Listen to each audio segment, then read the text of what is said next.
I'm Tim Grotenhuis, owner of Culver's Restaurant in Pella, and we pride ourselves on making your order fresh every time. Our never frozen burgers are made fresh just the way you want it. Our chicken sandwiches and chicken strips are made fresh. We don't make them ahead of time and let them sit under a warmer. And we slow turn our frozen custard in small batches all day so it's at its very best. What can we make fresh for you today at Culver's Restaurant in Pella? Senior night festivities are on the Pella Christian YouTube channel. We're live inside our Cabinet Design of Pella radio postgame show where they expand and enhance your ideas beyond your expectations. Call Mike Blom, the cabinet guy at Cabinet Design of Pella. It is the Pella girls who are able to advance and knock off their rivals.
We have 9 seniors that we're recognizing for boys basketball, a great group of young men from great families. We're excited to honor them this evening.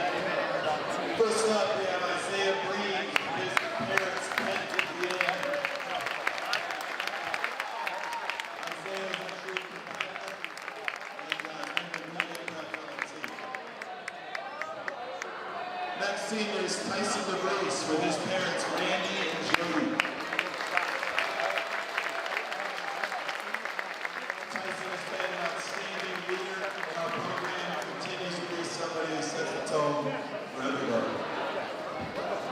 Next up, we have Luke Feinart with his parents, Chris and Angelisa. Luke has been an excellent manager within our program and has done so with a great heart of service. Next up, we have Dave Gaines, accompanied by his parents, Brent and Melissa. Dave is a passionate individual for his teammates and for the game, and has made an awesome impact to our program. Next up, we have Caden Croy, his parents, Tim and Helen.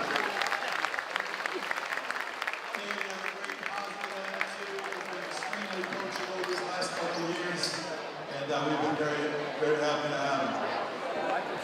Next up is Benny Scherz, his parents, Ian and Helen. Benny brings a great selfless attitude to his team and continues to excel in his role. Caleb and Aranda, with his parents, Jason and Sharissa. We've been honored to have Caleb in his steadiness and continued growth as a player and a person here at our school. Next up is Trey Lamont, his parents, Wes and Tana. Trey brings outstanding energy to our team and is always looking to have fun. Our last senior this evening is Josiah Boss with his parents Nolan and Carla. Josiah has a resilient attitude, is an excellent teammate, and like all of these young men and all these people up here, we have great ambassadors for our school. They honor God through their efforts, and we are just so thankful for all the things that these seniors have done. One last round of applause for our seniors.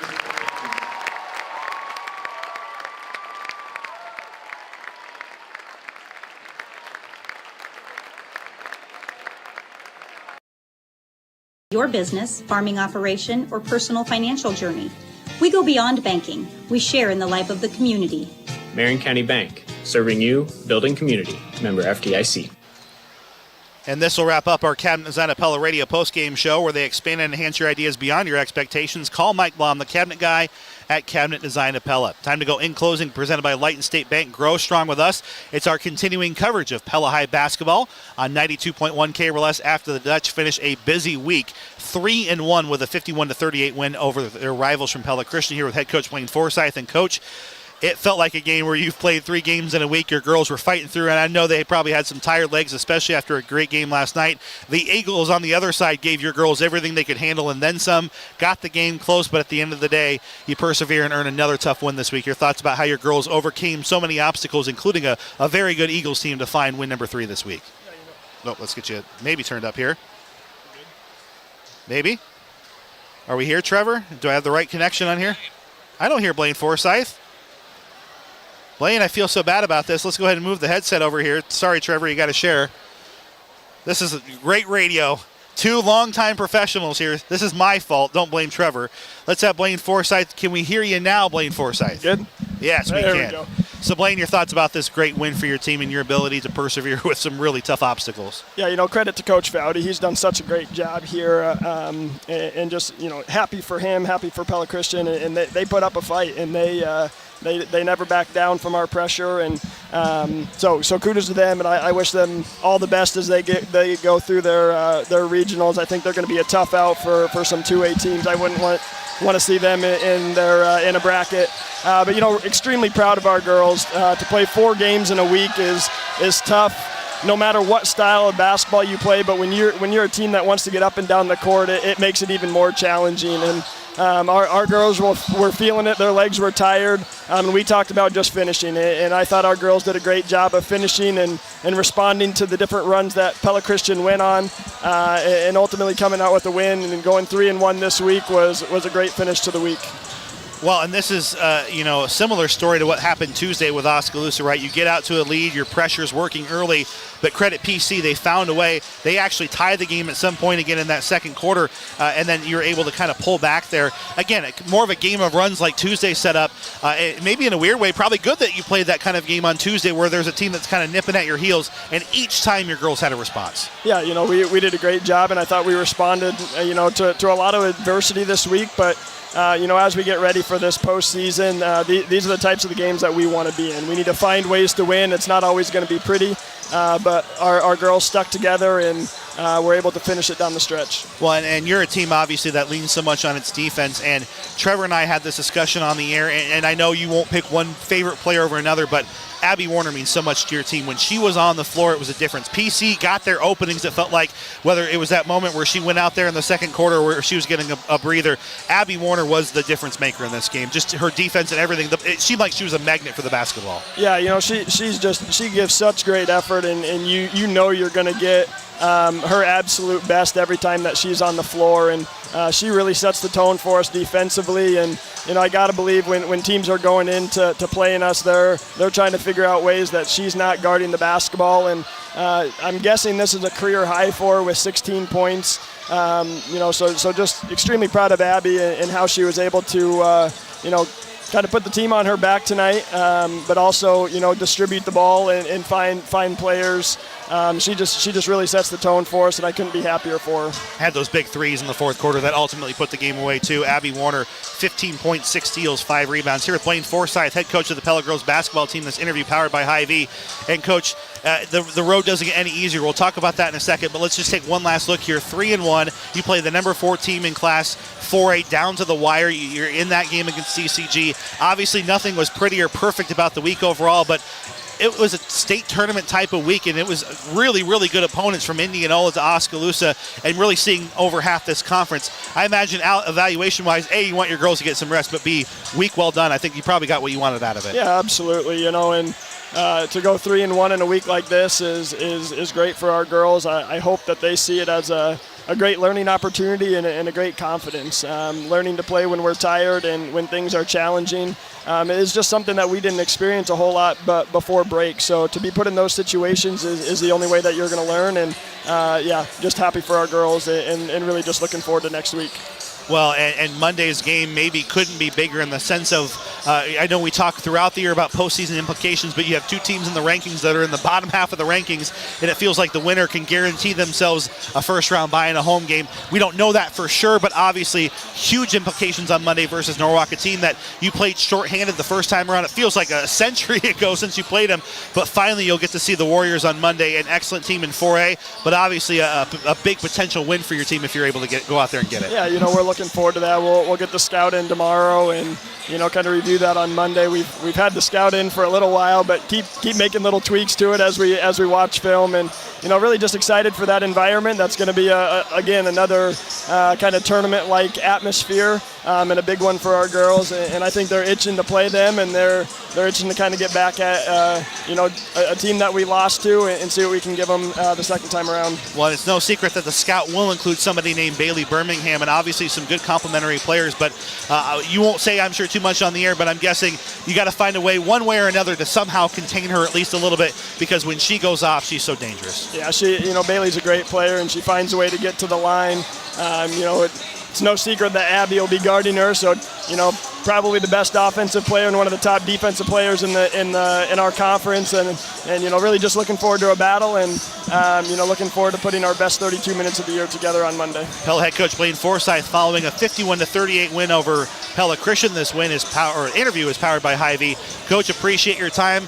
We're going to rest our vocal cords. You're going to rest your legs. The girls are going to get some rest in, and we'll see you Monday night. Short turnaround in Norwalk. Should be fun. Thank you, guys. Really appreciate everything that you guys do for us. In closing is presented by Light and State Bank. Grow strong with us. That's Blaine Forsyth, and we're going to step aside. When we come back, Trevor and I are going to break down the boys' game as the Pella girls will sweep the Pella Christian Eagles this winter. Final score 51-38. We'll come back in a short timeout on 92.1 KRLS. With Spain Painting in Pella. And I'm Emily Spain with Spain Design Co. If you're thinking about painting the outside of your home or business, let's talk this winter. My schedule is already filling up for 2024, so let's get your project on my calendar. And if you're looking to update the interior of your home or business, I'd love to help you create a beautiful and functional space through interior design, staging, and styling. Check out some of my work at spain-painting.com. And find me on Instagram at Spain Design Co. Raceway Tire and Exhaust in Knoxville supports all the Marion County athletic teams and athletes competing this year. The values of hard work, sportsmanship, and perseverance will help them not only on the field, but in life for years to come. When you want these values in your automotive service, look no further than Raceway Tire and Exhaust, your one-stop auto headquarters located at 1318 West Bell Avenue in Knoxville, or at racewaytireandexhaust.com. Raceway Tire and Exhaust. We got what you need to get you on the go. Thinking about a job at Vermeer? Our training team wants to set you up for success. Brian trains our new paint team members. We have people every day that come in for what we call paint assessments that may be interested in paint but have never painted a day in their life, but are interested in a good career, a good job, something that pays well, it has benefits, and almost all of them are usually fascinated by the end of the assessment. Start the search for your career at Vermeer by visiting vermeerjobs.com. The Pella Regional Wellness Program team wants to help you meet your New Year's resolution to live a healthier lifestyle. Have you struggled with getting regular physical activity, eating a well-balanced diet, or losing weight? A referral to the wellness program could benefit you. Sessions include goal setting and exercise guided by the certified lifestyle medicine provider. Call the Pella Regional Wellness Program at 641-628-6728 or ask your doctor for a referral and start your journey to better health today. And we welcome you back to Pella Christian High School as we welcome you inside the Scooters Coffee Radio pregame show. Amazing people, amazing drinks, amazingly fast, and talk about amazingly fast. We have ourselves a great start to the Tulip City Showdown. We'll see how round 2 goes here on 92.1 KRLS. It's the Dutch and the Eagles, the boys edition, as the number 7 in Class 2A Pella Christian Eagles looking to cap off a huge tournament resume week for themselves, and the Pella boys looking to bounce back after a tough late loss to Dallas Center Grimes. Andrew Schneider and Trevor Castle coming to you here on 92.1 KRLS. We are the home and away voice of the Dutch and the Eagles and a proud sponsor of the Pella Christian High School YouTube channel.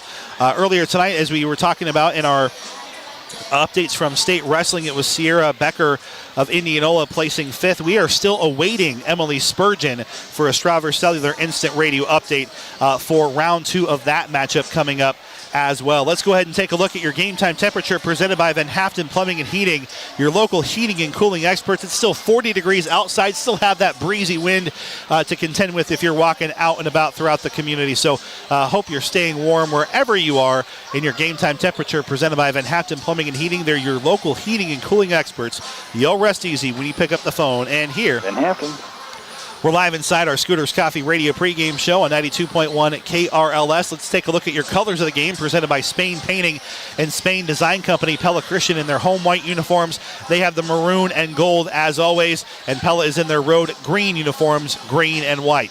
Colors of the game. It doesn't get any easier for this broadcaster tonight. Maroon and gold for the Eagles, been doing it for 10 years, and green and white for the Dutch. Excited to have those guys in front of us competing one more time this winter. Your game time temperature is presented by Van Haften Plumbing and Heating, and of course your colors of the game are presented by Spain Painting and Spain Design Company. See some of Levi's work at spain-painting.com and find Emily on Instagram at Spain Design Company. We call that one a brain fart, Trevor, in the old industry, just the old rewind. But hey, we love both of our sponsors and all of our sponsors for the Tulip City Showdown as we welcome you inside of our Scooters Coffee Radio pregame show. And Trevor, this is a matchup, the first time these two teams, when they clashed, a whole lot of fun. It was Pella controlling the first half, and then the Eagles taking over in the third quarter and flexing their muscle against this team in a rivalry, Trevor, that almost always delivers in our McCall Monumental Radio keys to the game for the underdog Dutch, which is a rarity to say in this matchup, an underdog, but certainly they are with what happened in game number 1. Pella's got a few things to try and fix if they're going to somehow knock off this really quality Eagles team that's starting to rack up some wins and get ready for a big 2A tournament run. Now, Pella is undersized compared to Pella Christian, and despite that, they held their edge on the glass in the first half of that first game, and they were up 30-23 at half, and then it all fell apart in the third quarter. Pella Christian just completely shut down the offensive glass for Pella. The Eagles did Eagles did a terrific job rebounding the basketball defensively, and they used that to get out into transition. Tyson DeVries is just a bolt of lightning when he gets some space in front of him and he has open court. And he and Dane Geetings were just electric in the third quarter of that game. But it was really defensive rebounding leading to offense on the other end. So as you talk about the McCall monumental keys to the game for Pella, the Dutch, first of all, if they can get some more offensive rebounds, that would be beneficial to them. But they cannot afford to just crash the glass and then come up empty and leave it, empty behind them. So it's that fine line. How aggressive are you going after your offensive rebounds? And if you don't get them, you've got to hightail it back. So Pella cannot afford to let the Eagles loose in transition. And then, we didn't see it so much in the first game. Pella Christian didn't take as much advantage of their size, but, as Caden Croyd is back and healthy and they've got an extra big body that they can throw in there, can Pella be effective underneath and inside against these bigs of Pella Christian? Because they're learning to play with their size. I saw called the game Tuesday night at Newton. Pella Christian just abused the undersized Cardinals within 5 feet of the basket, and I suspect they'll be trying to do the same thing again tonight. That is your McCall Monumental Radio keys for the Dutch. Don't burden your loved ones with planning your memorial after you're gone. Pre-plan yours and trust the family at McCall Monument, the area's leading monument designer and installer on Old Highway 163 West in Pella. And for the Pella Christian Eagles, who have racked up a really nice tournament resume, really week plus since homecoming last week with Grandview Christian, Trevor, have themselves quite the doozy. If the Eagles can do what they do well tonight, they can really establish themselves as a top 8 threat in 2A. And obviously here, get a sweep, a rare sweep of Pella here in this tournament's, the rivalry's rich history. So obviously here for PC, a lot of, can we replicate what happened in game 1? And maybe more so, can we get to a lead in the first half this time around and put Pella away a little bit earlier? And one thing that I suspect will be different in this matchup, Pella Christian was 3 of 24 from the three-point line in that victory over Pella, 59-54 win. That's 12.5%. And Pella Christian, they're just a better shooting team than 12.5% from the three-point line on the season. They're a 35% three-point shooting team. That's a pretty good clip. So if the Eagles, one of the reasons that they fell behind in the first place, they just couldn't get any shots to fall. Now, credit Pella's defense for taking some of that away, but I expect Pella Christian, if they choose to shoot the three like they did in game 1, will shoot it at a much better clip. But I also expect them, as I said, from the Pella side, they need to try to shut down the inside game of Pella Christian. I expect the Eagles to try to take advantage of their size tonight, and they might be able to have some good success doing so. And those are your Hormel Foods radio keys to the game for the Eagles. Looking for the key to your new career, visit HormelJobsKnoxville.com. We are live here on 92.1 KRLS as we get ourselves ready for what should be another fun showdown between the Dutch and the Eagles here on KRLS. We'll step aside for a quick timeout, gather ourselves, and we'll talk starting lineups when we come back in our Scooters Coffee Radio pregame show. Amazing people, amazing drinks, amazingly fast. We'll be in our Pella Real Estate Services radio broadcast booth when we come back. You are listening to Pella versus Pella Christian Basketball, powered by Bank Iowa on FM 92.1 KRLS Knoxville Pella, KRLS HD1 Knoxville Pella, and the Pella Christian YouTube channel. At our Two Rivers Cooperative Cartrol Station in Pella, we have more fuel choices than ever before. Our standard gas dispensers offer unleaded plus, unleaded 88, E85, and premium gas. And our new diesel blender pump has 5 different blends of number 1 and number 2 diesel, perfect for our cold Iowa winter. And remember, if you're a Two Rivers local card user, you'll save 4 cents on every gallon every time you fill up. Thank you for supporting Pella's only locally owned gas station at Two Rivers Cooperative. Your journey to a new home should be as special as the home itself. At Washington State Bank, that's our goal. I'm Ryan Shields, and with our home buying process, you'll have your own mortgage expert, a single, dedicated professional who will be with you from the first step to the last. They'll know your story, understand your needs, and tailor the process to fit you perfectly. No confusion, no passing from person to person, just one relationship that grows as your dream home becomes a reality. Experience the difference at Washington State Bank, where we are invested in you. Live inside our Pella Real Estate Services radio broadcast booth on 92.1 KRLS, we welcome you to a packed Eagle Lane for the Tulip City Showdown Boys Rivalry Round 2 as the Eagles, number 2 in Class 7A, seek to sweep their rivals in green and white from Pella High School. Andrew Snyder alongside Trevor Castle. Nowhere else we'd rather be on a Friday night in the winter, but here with all of our friends, all 2,000 of them here in this gymnasium as Pella Christian and Pella set to clash here, Trevor. And the first matchup was close. It was the Eagles pulling away in the second half and getting some breathing room. Can Pella avoid the sweep against a 2A state tournament contender? And can the Dutch establish themselves as a 3A tournament contender and get a huge quality win on the road? All right, let's roll through our starting lineups. We'll start first with the visitors from Pella, who are 10-5, 5-3 in Little Hawkeye Conference play, playing their 4th game in 5 nights. They start sophomore Jack McGuire, senior Luke Hardman, junior Braden Trado, another senior Roman Hugan, and a 3rd senior Cameron Rowe. It's McGuire, Hardman, Trado, Hugan, and Rowe for Pella. It's senior night, and how fitting it is to have a senior-heavy starting lineup for Pella Christian. All 5 of these guys, huge contributors to the Eagles program. Winner and intern of the year, Tyson DeVries, leading things off, the senior point guard. Isaiah Breams, a forward at number 4. Number 13, Caleb Van Arendonk, a senior guard. Dane Geetings, a senior guard, number 23. And Josiah Voss, number 31. Who else? A senior. 5 of 9 that want to push the Eagles to the top of Class 2A. And this gym is rocking for those seniors as they try to sweep and maybe get another check in the mark here for Coach Bohr and sweep Pella. Let's go with our Marion County Bank radio scoreboard. All of these girls' games are final, as you heard it here on 92.1 KRLS.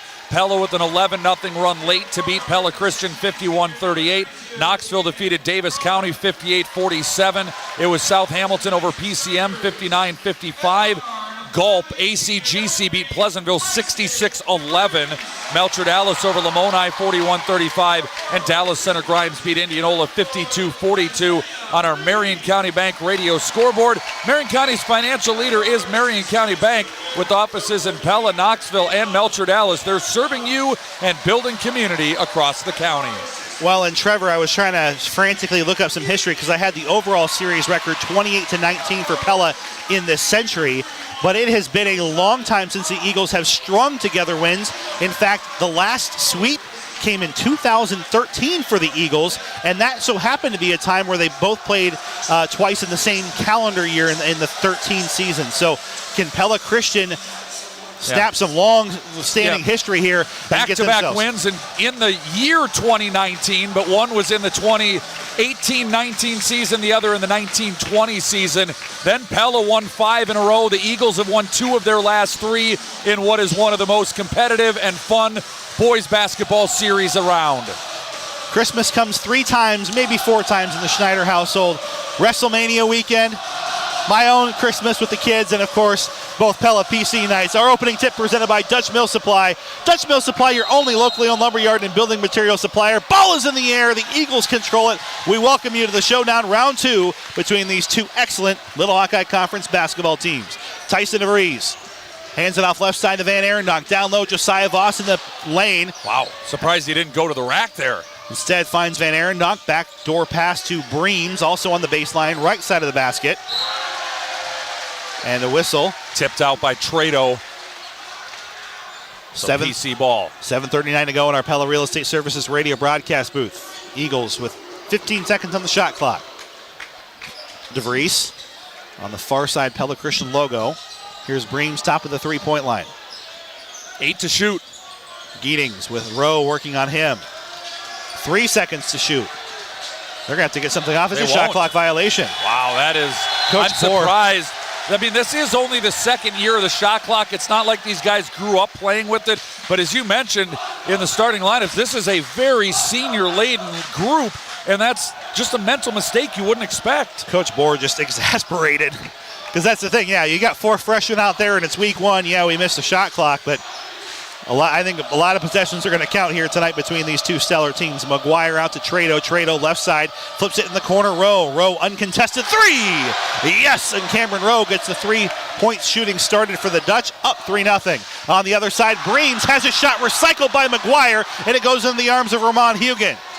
What a block, jumping jack, getting up high to send that one the other way. And Cameron Rowe, the finger roll and the layup. 5 points for Cameron Rowe. And the opening salvo shot by the Dutch. Here comes Tyson DeVries.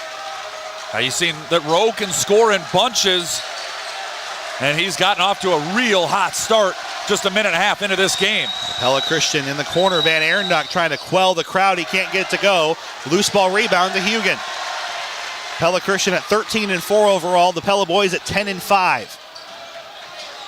Here's Hugan off a screen from McGuire, and Hugan just takes it strong to the rack, no good. And it's Tyson DeVries, shortest player on the floor, gobbling up the rebound here for the Eagles.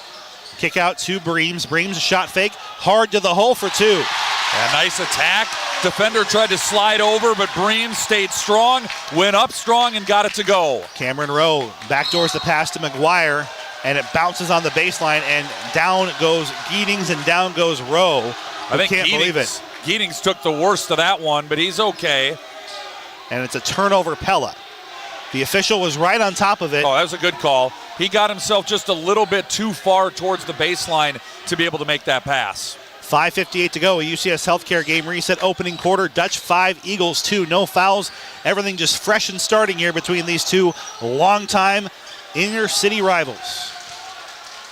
Giedings and DeVries, the dynamic duo of this Eagles team, exchanging passes, finding Breams now on the three-point line, and cutting to the rim is Giddings on the backdoor layup. That was a terrific pass from Isaiah Breams. You could tell that those two guys have played some ball together, made the feed, and paid it off.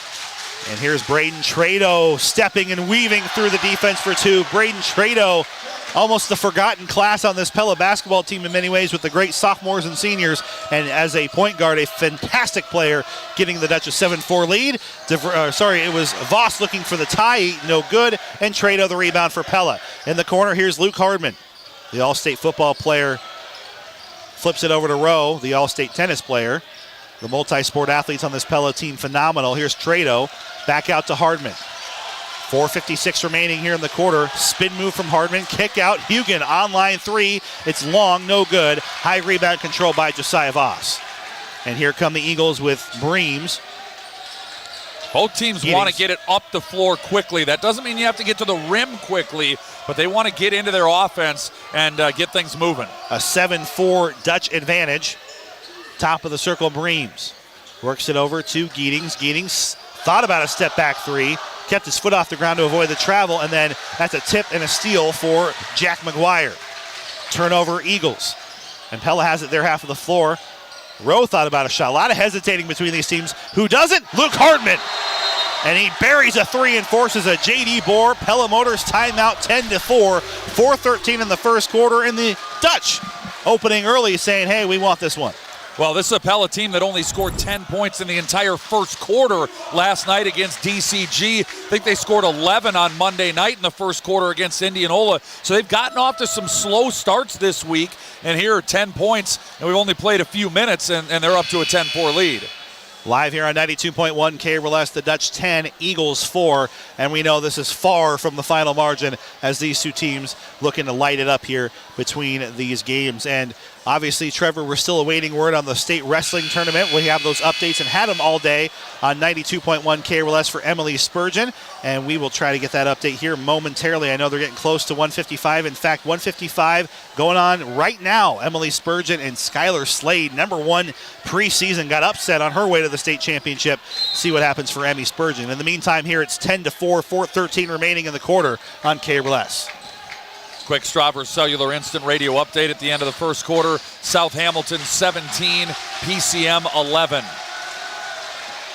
Strawber Cellular Instant Radio update. Eagles with a lengthy possession here. Pella's defense making the PC team earn it, and resetting it at center court is Caleb Van Arendonk after a series of passes. Hands it off to Giddings. Giddings left to his own accord for three, and he was wide open and banks it in from long range.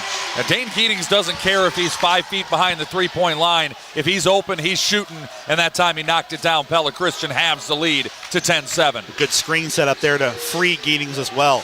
3:32 remaining here in the opening quarter. Trado bounce pass down low. It's Hardman, and Hugen got kind of tied up with Giddings at the top of the circle, and it forces a jump ball on the loose ball scramble. That pass was just a tick behind Hugen, and it will stay Pella ball on the arrow.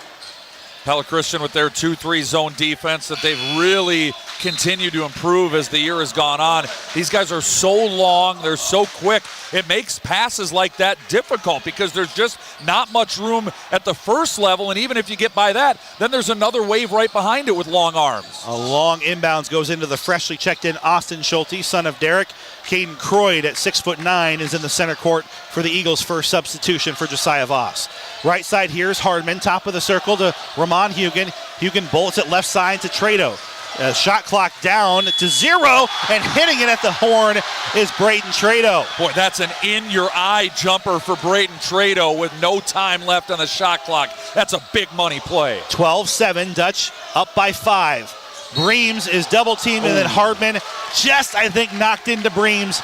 And I think he agrees with the call. He was a fingertip away from a steal there for the Dutch. Yeah, I think the frustration's not that he got called for the foul. It's just he thought he had a chance to come up with the ball, just kind of sneaking in from behind.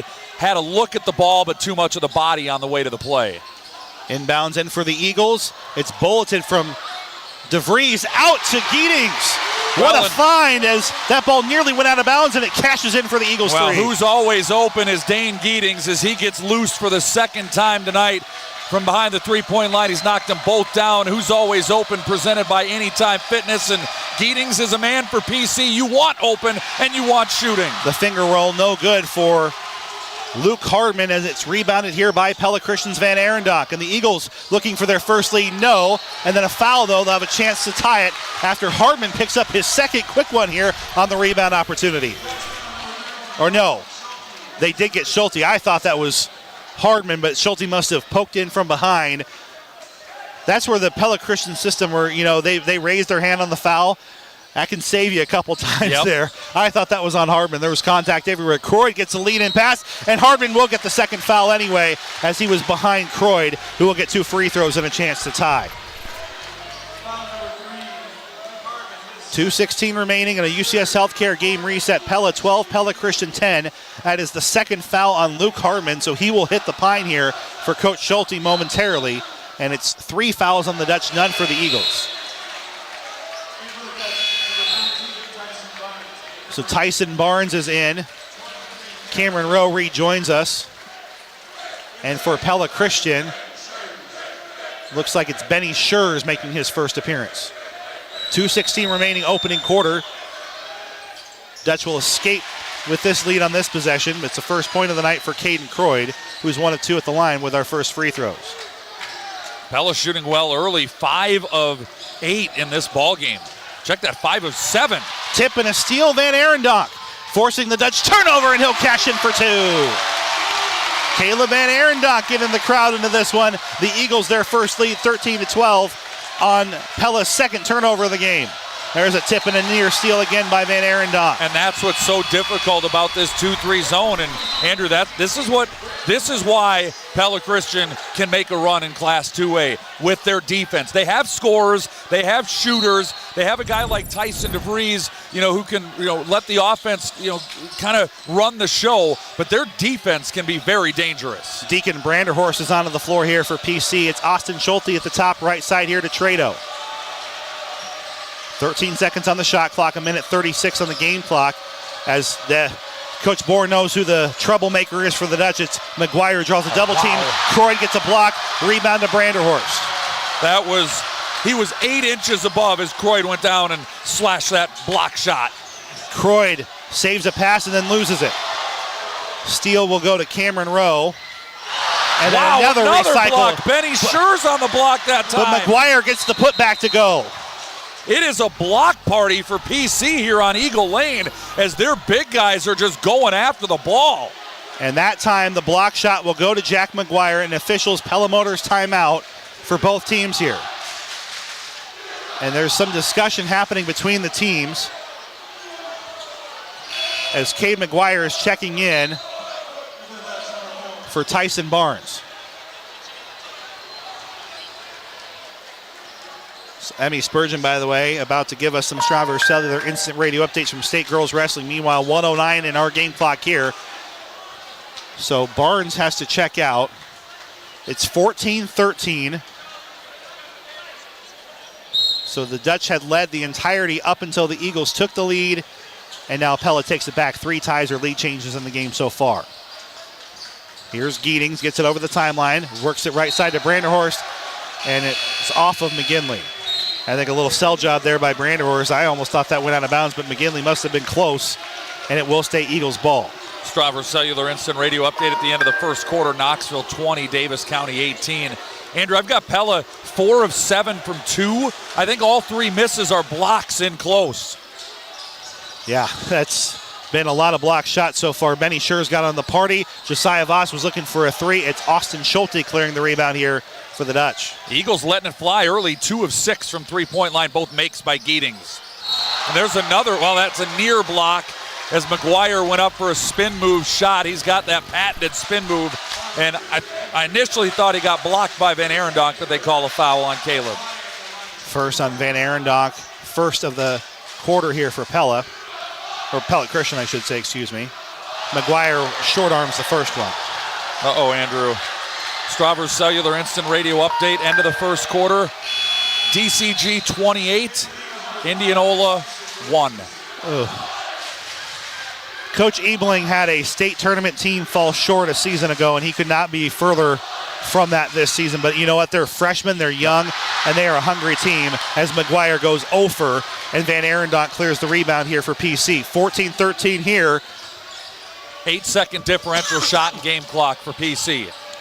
Van Arendonk, right wing, tries to dribble past some Dutch, and he will lose it, and it's Cameron Rowe's second steal. And now Pella, shot clock off. Derek Schulte looks at Braden Trado, says, we're going for one. Now Like you don't want to wait till there's like 4 seconds on the clock against this defense. You've got to get into your offense probably around 10 right now. And they do. It's a well-coached Pella team, and Schulte says, I'm open, and he knocks it in, buries it in the corner, does Austin Schulte, and extends Pella's lead to 4, 17-13, but too much time perhaps. It rattles in and out at the buzzer, and it will stay Pella with a 4-point lead. We're just getting started here on Eagle Lane. This is off to a great start, Andrew. A lot of fun so far. The Dutch 17, Eagles 13. We're live inside our Pella Real Estate Services radio broadcast booth on KRLS. Your day right with Scooter's Coffee. Grab breakfast on the go with their mouth-watering options. Bacon ciabatta sandwich, everything bagel sandwich, scrumptious cinnamon rolls, blueberry and double chocolate muffins, as well as hearty burritos and omelet bites. Fuel your morning with delicious choices that keep pace with your busy life, because a great day begins with a great breakfast. Swing by today and savor the flavor. Scooter's Coffee. Amazing people, amazing drinks, amazingly fast. Are you ready to give your home a fresh, vibrant look? Look no further than Knoxville Farm and Home. And exciting news, introducing brand new Valspar paint selection. Say goodbye to dull walls and hello to a burst of color and style. Valspar paint selection offers a wide array of colors and finishes to suit your unique taste and personality. Whether you're going for a modern, classic, or trendy look, they've got the perfect Valspar paint for you. Knoxville Farm and Home, what a farm store should be.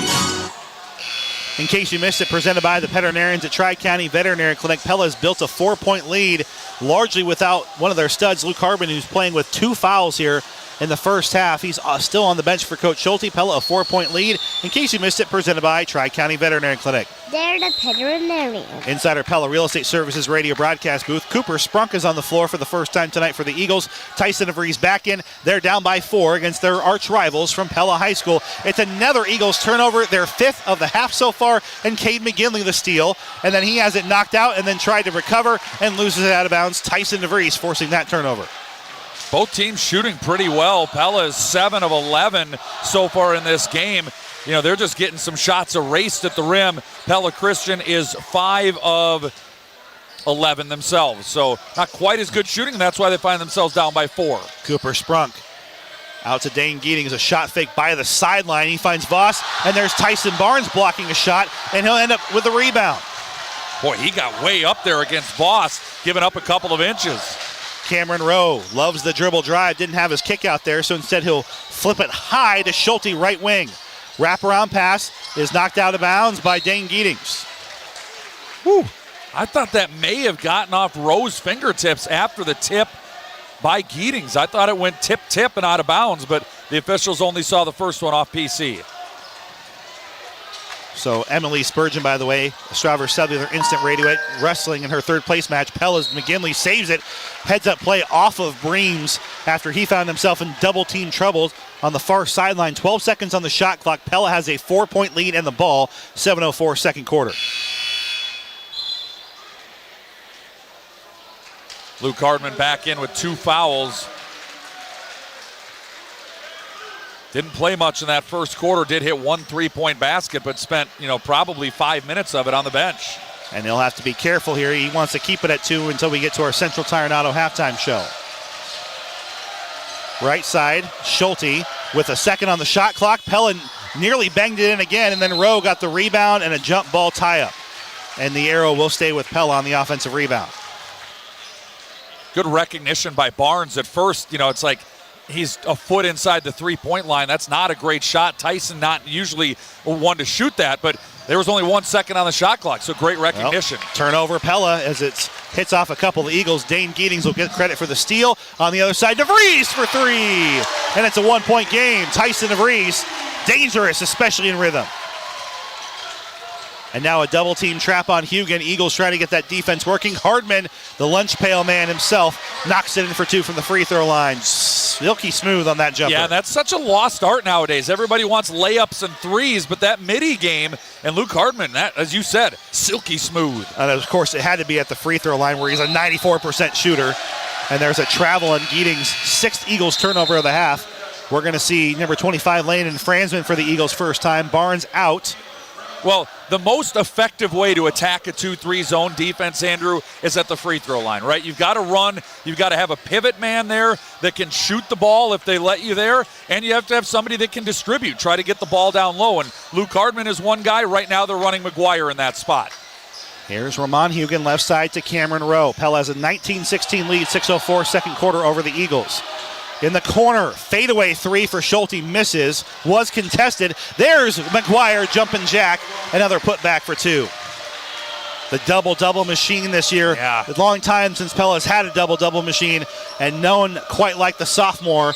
And there's a count and one on the other side for Geatings. Just cut right by the Pella defense and found his lane for 2. Well, who made that play, Andrew, was Landon Franzman. Oh, boy. 3rd foul on number 3, Hardman. He just got to let him go. That's a rare mistake by a really usually heady player. Well, as we watch maybe I missed the replay already, but, if Franzman made that play, Andrew, because Franzman's on the post, and if you watch here, he's going to seal off as the ball gets around to Geatings. Great seal job, and then Luke is late getting over and commits the foul. Offensive rebound here for PC as they claw their way back in, and it's Josiah Voss who cleans it off the glass, and we're back to a 1-point game. Pella can't be demoralized by the fact that their leader is on the bench, and a great shot on the other side, maybe a missed offensive foul, but Schulte will clean it up for 2. Ramon Hugan with the great drive, and he draws the defense. Schulte underneath the bucket to lay it in. Eagles fans groaning because Franzman ended up on his tailbone, but it is Pella extending their lead back to 3, 23-20. Franzman now working with Harrison Mullins, and that's a size mismatch for the ages as Landon Franzman backs his way in for Paleman's work there in the 2-pointer. And there's Harrison Mullins, extremely fast but not tall enough to match up, at least in the post there, with Franzman. Dutch have a 1-point lead, 4:57 to go, second quarter. Couple of passes back and forth between Mullins and Hugan just takes an NBA range 3 and gets it short, but it is Cameron Rowe picking up his teammate for a second offensive rebound. And Hugan gets knocked out of bounds. No call. And it's a turnover, Pella. In the corner there, and maybe a good no call. Ramon was a little bit out of sorts as he tried to work his way around the defender, Franzman, and little contact, but Ramon bumped out of bounds for Pella's 5th turnover. 4:42 to go here in the second quarter, 23-22. Still only 3 ties or lead changes in the game as Pella has largely led in this game, but PC has been able to battle back and keep it close. In case you missed it, presented by the veterinarians at Tri-County Veterinary Clinic. It was 17-13 at the end of the first quarter in favor of Pella, and they've had a small lead most of the ball game. Right now, 23-22. In case you missed it, presented by Tri-County Veterinary Clinic. Benny Schurz draws a double team just outside the post, right side of the bricks, gets it out to Geatings. Spin move at the elbow into the center of the lane. No on the shot. Franzman had the rebound, lost it. It's loose out to Breams. We'll give Breams credit for that board, and then get it out to DeVries. Yes, Tyson DeVries, the second chance, and he's got 6 in the quarter, and the Eagles just their second lead of the game, but it's a 2-point lead. And second chance points have been big in this game. We've seen it for Pella, we're seeing it now for Pella Christian, and the Eagles jump in front. Eagles extending their defense here against Pella. 3:50 to go here in the second quarter. Trado nearly skies it out of bounds. Cameron Rowe had to use all 6'3" to get that one. Had his shot blocked by Franzman, got his first rebound, and puts it back in for 2. Great stick-to-itiveness for Cam Rowe to get his own rebound off the block shot and then put it in. He's leading the Dutch with 7. And now Benny Schurz answers. And here we go. Here we go is right, Andrew. Boy, both these teams are shooting at a ridiculous clip in this game. So we had 3 ties or lead changes just a moment ago, and now we have 3 more. 3:16 remaining, a Pella Motors timeout for head coach Derek Schulte. Earlier tonight, we told you about Who's Always Open, presented by Anytime Fitness, the 24/7 gym that fits your lifestyle, your fitness, your way, anytime. at Anytime Fitness. And they've continued to get those open shots. Who's always open? Well, it was Dane Geetings for Pella Christian in the first quarter, knocking down 2 3-pointers. Who's always open, presented by Anytime Fitness here in the second quarter. Tyson DeVries has knocked down 2 3-pointers. I mentioned that as one of my Hormel Foods radio keys to the game. The Eagles were 3 of 24 from three-point line against Pella back on January 5th. Tonight, they're 4 of 9. There we go. A great stat there as we're on the other side of a Pella Motors timeout where you'll drive away happy. That's the Pella Motors guarantee. And the basketball fans here tonight, if the first 2 almost quarters here are any indication, a lot of people, regardless, are driving home happy with this great matchup we have. Do have a Strauver Cellular Instant Radio update coming here from Coralville as the final seconds tick away, and Emily Spurgeon will place 4th, losing 7-0 to Skylar Slade of Ankeny. Congratulations to my good friend Emmy Spurgeon. Fantastic career. Glad she could find her passion. One of the best in the state, Emmy Spurgeon. Our score here is 27-25. Eagles lead the Dutch. Jack McGuire has it baseline after a series of perimeter passes. He'll lose it. Was looking for a foul call. Doesn't matter. It's a steal for Tyson DeVries. Up ahead to Dane Geetings, who's having a big night. 10 points for the senior guard, Dane Geetings, as he floats to the rim. But very hard for dribble penetration against this 2-3 zone defense for Pella. Trado flushes it in from downtown. That's big one answer. way. That's one way that you beat a zone defense. One way I talked about earlier, you go through the high post. Another way, you make the 3-point shots. Rare air ball from Tyson DeVries, picked up by Benny Schurz in the corner. Here's Caleb Van Arendonk. Couple of passes. Geetings bullets it back and forth here from Schurz. And then Geetings lost his dribble left side of the lane, scoops it up. 12 seconds on the shot clock. He'll pop it up from behind the rim. No. And the rebound is controlled by Tyson Barnes of the Dutch. Pella down 29-28 with the ball. Eagles with their second lead of the game. They've held this one on a little bit longer. 2 minutes to go, second quarter. And then another Trado. Back-to-back from downtown. He matches Geetings, 10 in the game, and the Dutch are up 31-29. I think you missed a bucket, Andrew. Geetings with 12 tonight for PC. Thank you. And then counted and one on the other side.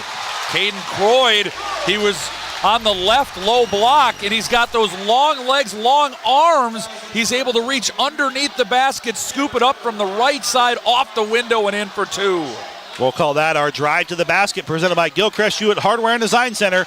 All of your hardware interior design solutions are just a short drive away at Gilchrist Hewitt Hardware and Design Center as Caden Croyd finishes the 3-point play. Quick Strauver Cellular Instant Radio update. Knoxville leads Davis County 20-18 at the end of the first quarter, and South Hamilton leads PCM 29-24 at halftime. Trado exchanging with Rowe, 1:28 remaining. Can you make it 3 in a row? No. Almost a heat check 3 there for Braden Trado, and the rebound is controlled by Benny Schurz. Eagles back on top, 8 ties or lead changes in this one, 5 in this quarter. Short shot there from Van Arendonk. Rebound to Tyson Barnes. Here's Austin Schulte losing the dribble. Nearly had a double dribble there, but he was able to keep it alive. It's Pella ball, 25 seconds on the shot clock, 1:05 on the game clock. Barnes, center of the lane, bolts it out of bounds. I think McGuire was expecting Barnes to maybe take that shot or drive. And he needs to take that shot. Barnes is like 7 or 8 feet right in front of the rim, wide open. I know Barnes isn't a shooter, he's not a scorer, but that is a shot that he has to be willing to take. It ends up as Pella's 7th turnover. 1 minute to go here in the second quarter. Pella Christian 32, Pella 31. Under a minute to play. Tyson DeVries will bring us down the floor. Trado guarding him. Right side of Van Arendonk sets up a high pass for Croyd. Can DeVries make it a trio of threes? No. Loose ball rebound is scooped up by nobody yet, and now it's McGuire who's stuck in the middle of a lot, and he'll get a timeout. The Pella Motors timeout. Well done there by the Dutch to keep that possession and give themselves a chance, Trevor, to end this half with a lead, down 32-31. Well, you get 5 timeouts in the game, and you don't need to save them all till the very end of the game. You want to use them when a possession maybe is at stake, and in a 1-point game, and McGuire was trapped in front of his own bench, very, very close to a 5-second call being whistled. Great timeout. McGuire had the heads up to call it. Coach Schulte was yelling for it as well, and the Dutch will maintain possession down by 1. 38 seconds to go here in the second quarter. 32-31. Coming up on our Central Tire and Auto Radio halftime show, Pella Christian girls head coach Brendan Foudy will discuss a great effort from his team and his thoughts about the looming week ahead as games are starting to run out here in the regular season. He's coming up here next to Coach Cack. You know, coaches all the way around here across this area, and we're excited to get Coach Foudy on to talk about this. But we've got 37 seconds between now and then as Pella will have the ball down by 1, a UCS Healthcare game reset. Each team has held the lead multiple times now in this quarter. Only been 6 total fouls called in this game. Been very clean and I think very well officiated. Cameron Rowe, 18 seconds on the shot clock, nearly gets himself stuck on an island in that extended zone, but we'll keep it going here. 19 seconds. There is a 6 seconds differential, so Pella will have to shoot. Giddings ran into DeVries and he's hurt. Slow to get up. Shot misses. Rebound will go to DeVries. And now Pella Christian can extend their lead. Giddings is back up. He's okay. 3 to go in the quarter. Spin move, and he'll travel. Oh, and he made the shot anyway, but it won't count. Travel on PC. Each team has 7 turnovers, 0.9 seconds for the Dutch. And Pella, less than a second, will have to just get off a desperation shot or just hold on to it. Hugan from half court. Oh, nearly hits a poor young man. Oh, wake up down there. 32-31 is our halftime score. Pella Christian takes a narrow lead into our Central Tire and Auto Radio halftime show on 92.1 KRLS. And it's that time of year again where a lot of people will be looking to get healthy and improve their fitness in the new year. So, if you're looking for a gym to call home, look no further than the gym voted best place to work out in Marion County 6 times. We provide the convenience of around-the-clock fitness. Plus, in January, you can join for just a $1 activation fee. Check us out online at AnytimeFitness.com. Who's always open? Anytime Fitness. This is Dr. Tim Yoder with Tri-County Veterinary Clinic. February is National Pet Dental Month, and I'd like to encourage you to schedule an oral exam for your pet. All of our dental services are discounted during the month of February, including cleaning of the teeth, polishing of the teeth, and dental surgery where needed. Call today to schedule your pet's oral checkup at 628-4040 for Tri-County Veterinary Clinic in Pella, where your pet's good health is our #1 concern. They're the veterinarians. Yes, we are. We're the Peterinarians. They take care of pets because they love them. This is our Central Tire Auto Radio halftime show. For tires, front end work, there's no appointment oil change, and full mechanical work on your vehicle. Stop and see Sean DeWard and his crew next to Walmart in Pella. Marion County Bank's got a great slate of Pella and Pella Christian athletes who are about to try and earn some money for their activities funds. Our halftime score here is Pella Christian 32, Pella 31 in the boys game. But it's our continuing coverage of Pella Christian girls basketball, powered by Hy-Vee, with head coach Brendan Foudy, following a 51-38 loss to Pella. And coach, the first time you saw this Pella team a month ago, they ran you off the floor. It got out of control in a hurry, but boy, oh boy, it's fun to see teams grow over the course of the season, I'm sure. And your girls gave the Dutch everything they can handle. Your thoughts about how your girls battled? I know you wanted that win, but obviously a really good game from your team. Yeah, you know, just really impressed with our kids' grit, toughness. You know, we really are kind of beat up right now, and so our rotation is pretty narrow, and we had a lot of kids playing a lot of minutes tonight, and the toughness they showed to just keep throwing punch after punch after punch when Pella was punching us, you know, it shows a lot about the character of our team, and the growth we've made has been tremendous, and just extremely proud of our program.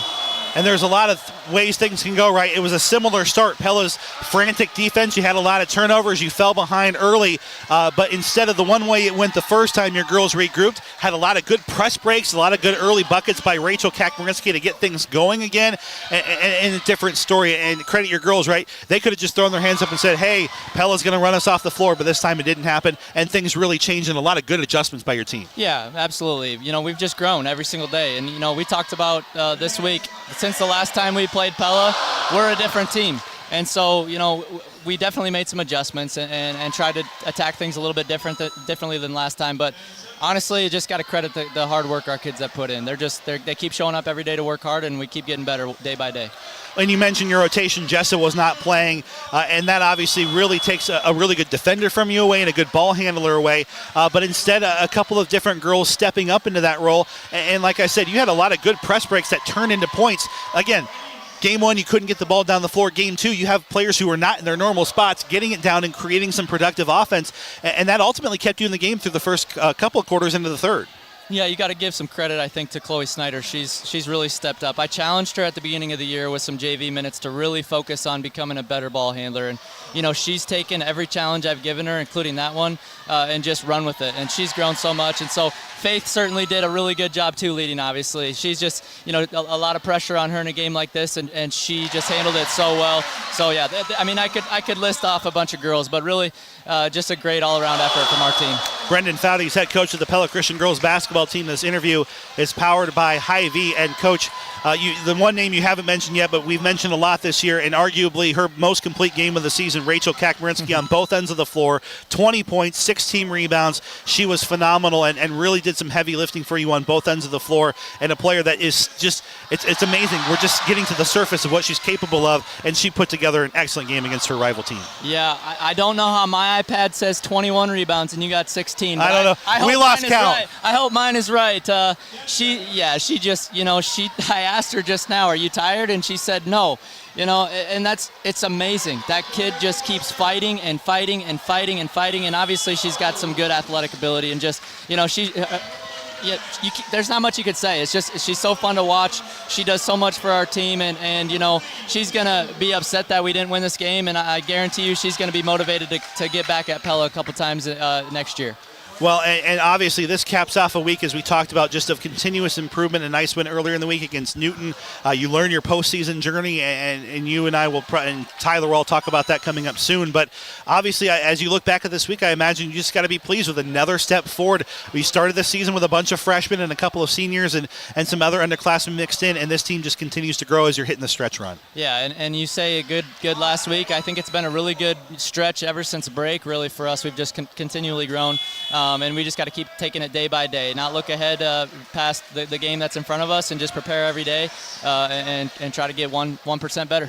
And, of course, this is also senior night, Coach, and this is your first senior night with this program, and obviously I know that you wish that Amelia could have come out and played here tonight and had that opportunity to be on the floor. She contributed a bunch, and then obviously we see more of those contributions, and even Karis Fickert, who's growing, two seniors that are hopefully bridging a gap with all of these young players around them to an even brighter future for the program. Yeah, I said it after the game. Those two have left a legacy, and there's unfinished business this year, but Karis was really bummed to not be able to get Pella this time around, and I just said, you know what, this team is going to beat Pella, and I hope you're on break when it happens. Same to Amelia, and just, the success that this program is going to have in future years, we can credit Karis and Amelia for kind of setting the foundation for what's to come.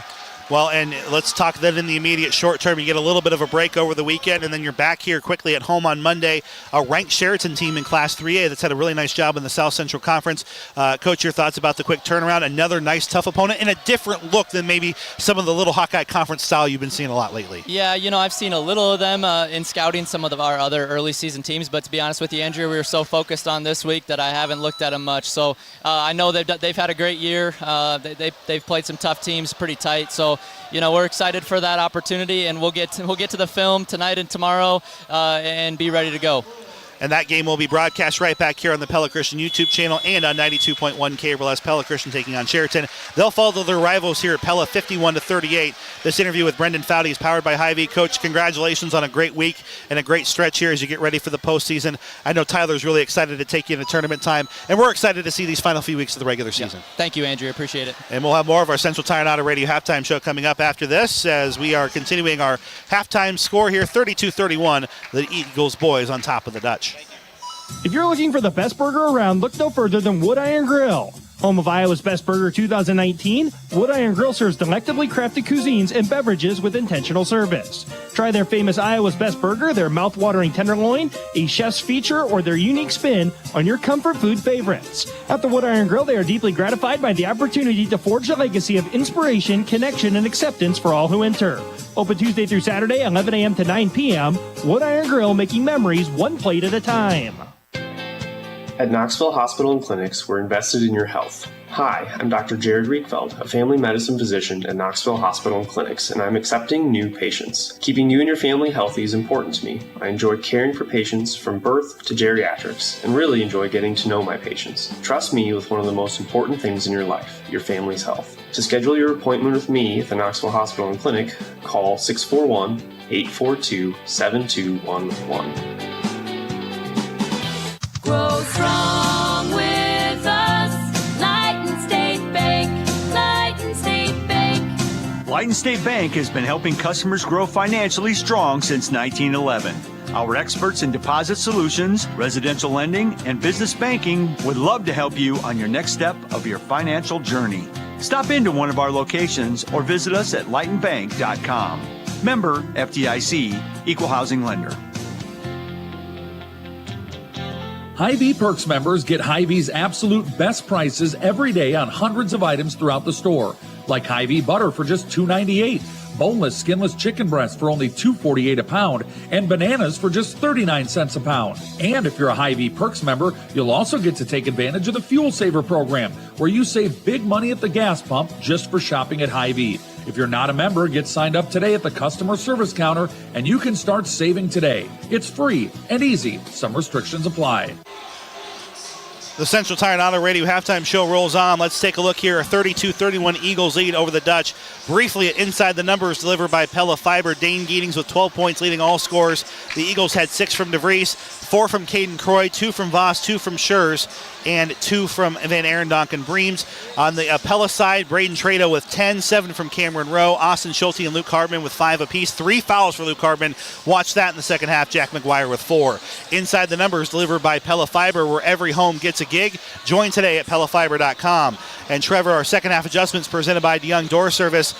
Both teams, I think, played close to the half they wanted to. Pella kind of let things go there a little bit late there in the second quarter. Eagles kind of took control of the momentum of this game.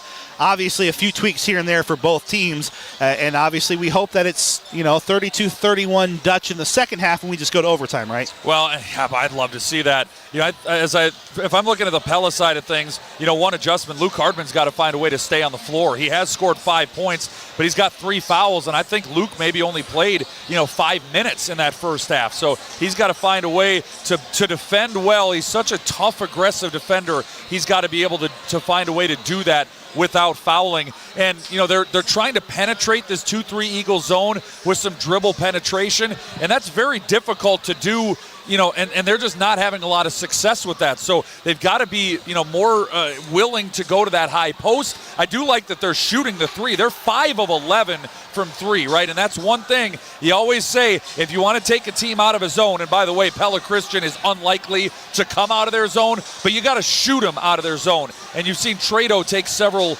long three-pointers. He's made a couple of them. Rowe made one. Schulte made one. They've got to keep shooting the three-point basket. On the Pella Christian side of things, I'm not sure there's any big adjustments that I'd be making. They are playing the game that they want to play. They're shooting the 3. They're trying to get it inside offensively, and they're doing exactly what they want to do on the defensive side of the ball. Second half adjustments presented by the Gurus of Garage Doors at DeYoung Door Service. We're the Gurus of Garage Doors, DeYoung Door Service in Pella. Their showroom's just down the way over on Roosevelt Road. Central Tire and Auto Radio halftime show. Go fix your car! Thanks to Sean and his great sponsorship, of course, of Pella High and Pella Christian Athletics all year long. Our second half starts with Pella Christian the basketball in our Pella Real Estate Services radio broadcast booth. 32-31 Eagles on top of the Dutch. It's Tyson DeVries guarded by Ramon Hugen. Starting 5 for both teams, Van Arendonk, Geetings, Voss, and Breams for PC. And wrapping it up, it's Rowe, McGuire. It's also Hardman on the floor and Trado. Long possession here for PC to start. Voss backing in a mismatch here. Although double team help comes, Voss can't get it to go. Rebound is controlled by Luke Hardman. 7:31 remaining. Here's Trado, and now Hugen has it center court. And that was exactly what I wanted out of Luke. Walled up, hands up, good defense, didn't foul. Right side, here's Trado. A lot of back and forth he goes with Ramon until they kind of figure out how they want to settle this possession. Oh, watch your feet, Jack. He was standing out of bounds on the baseline when he caught that pass. Pella good. They're just trying to rotate it around the three-point line against that zone, but Jack was standing out of bounds. Got to know where you are on the floor. And now PC with the ball on a 1-point lead. Andrew Schneider and Trevor Castle live on 92.1 KRLS. Bullet pass, and over the head, he had to look and get the reverse layup in, was Caleb Van Arendonk. Really nice feed, and Caleb found himself loose inside. Not quite in the exact right position, but he finished it anyway. That'd give me vertigo if I had to look straight up like that. Left side here's Cameron Rowe had a couple buckets early in this game to start the scoring for the Dutch. Hugen 3, no. Rowe and McGuire fighting each other, unfortunately, for the rebound, but it's Luke Hardman who comes up with it. And now the ball kicked around, and it's stolen away by Tyson DeVries up ahead. Who else? Dane Giedings with 14 points. And that's 2 possessions, 2 turnovers for Pella in this third quarter. The third quarter is when Pella Christian buzzed the Dutch the first time around, turned a deficit into a lead, and Pella not a very great start to this third quarter. Eagles have their largest lead now at 5. 6:07 remaining here in the third quarter. Hugen loses the ball for a moment. DeVries in his face, 12 seconds on the shot clock. And Pella really struggling with this Eagles defense. Can Rowe get it to go? Yes. And that's because they went through the high post. The defense crashes down. Kick out, Rowe open 3. And then Rowe working on a steal, and it goes out of bounds near sideline. Eagles basketball, it remains. 5:45 remaining, 2-point game in favor of PC. Strawberry Cellular Instant Radio update at the half. Knoxville 45, Davis County 30. South Hamilton at the end of the third leads PCM 39-37. And DCG leads Indianola 43-7 at the half on a Strawberry Cellular Instant Radio update. Eagles ball in the half court. Down low, here's Josiah Voss between the lane and the three-point line. Gets it to the free throw line, and Giedings bullets it down to Tyson DeVries baseline. Giedings now has it right wing after an exchange with Breams, who now has it top of the circle. 7 seconds on the shot clock. Eagles long 3 from Giedings. It hits off the railing. The official didn't see it there, the little overhead. It's a rebound by Rowe, and a foul by Breams. Didn't matter anyway, other than that'll give Breams his first foul. A tough shot by Giedings, but the shot clock winding down. He was able to work himself open, got a good look at it, just couldn't quite finish. 5:15 in the third. Pella will have it in their own backcourt here. And they'll get the inbounds play started with Ramon Hugen. The Eagles really extending almost like a 4-1 zone. Now they're trapping here on Rowe. He's in trouble at the half-court line. Hugen bails him out, and now here comes another backdoor and a reverse layup. McGuire can't get it to go.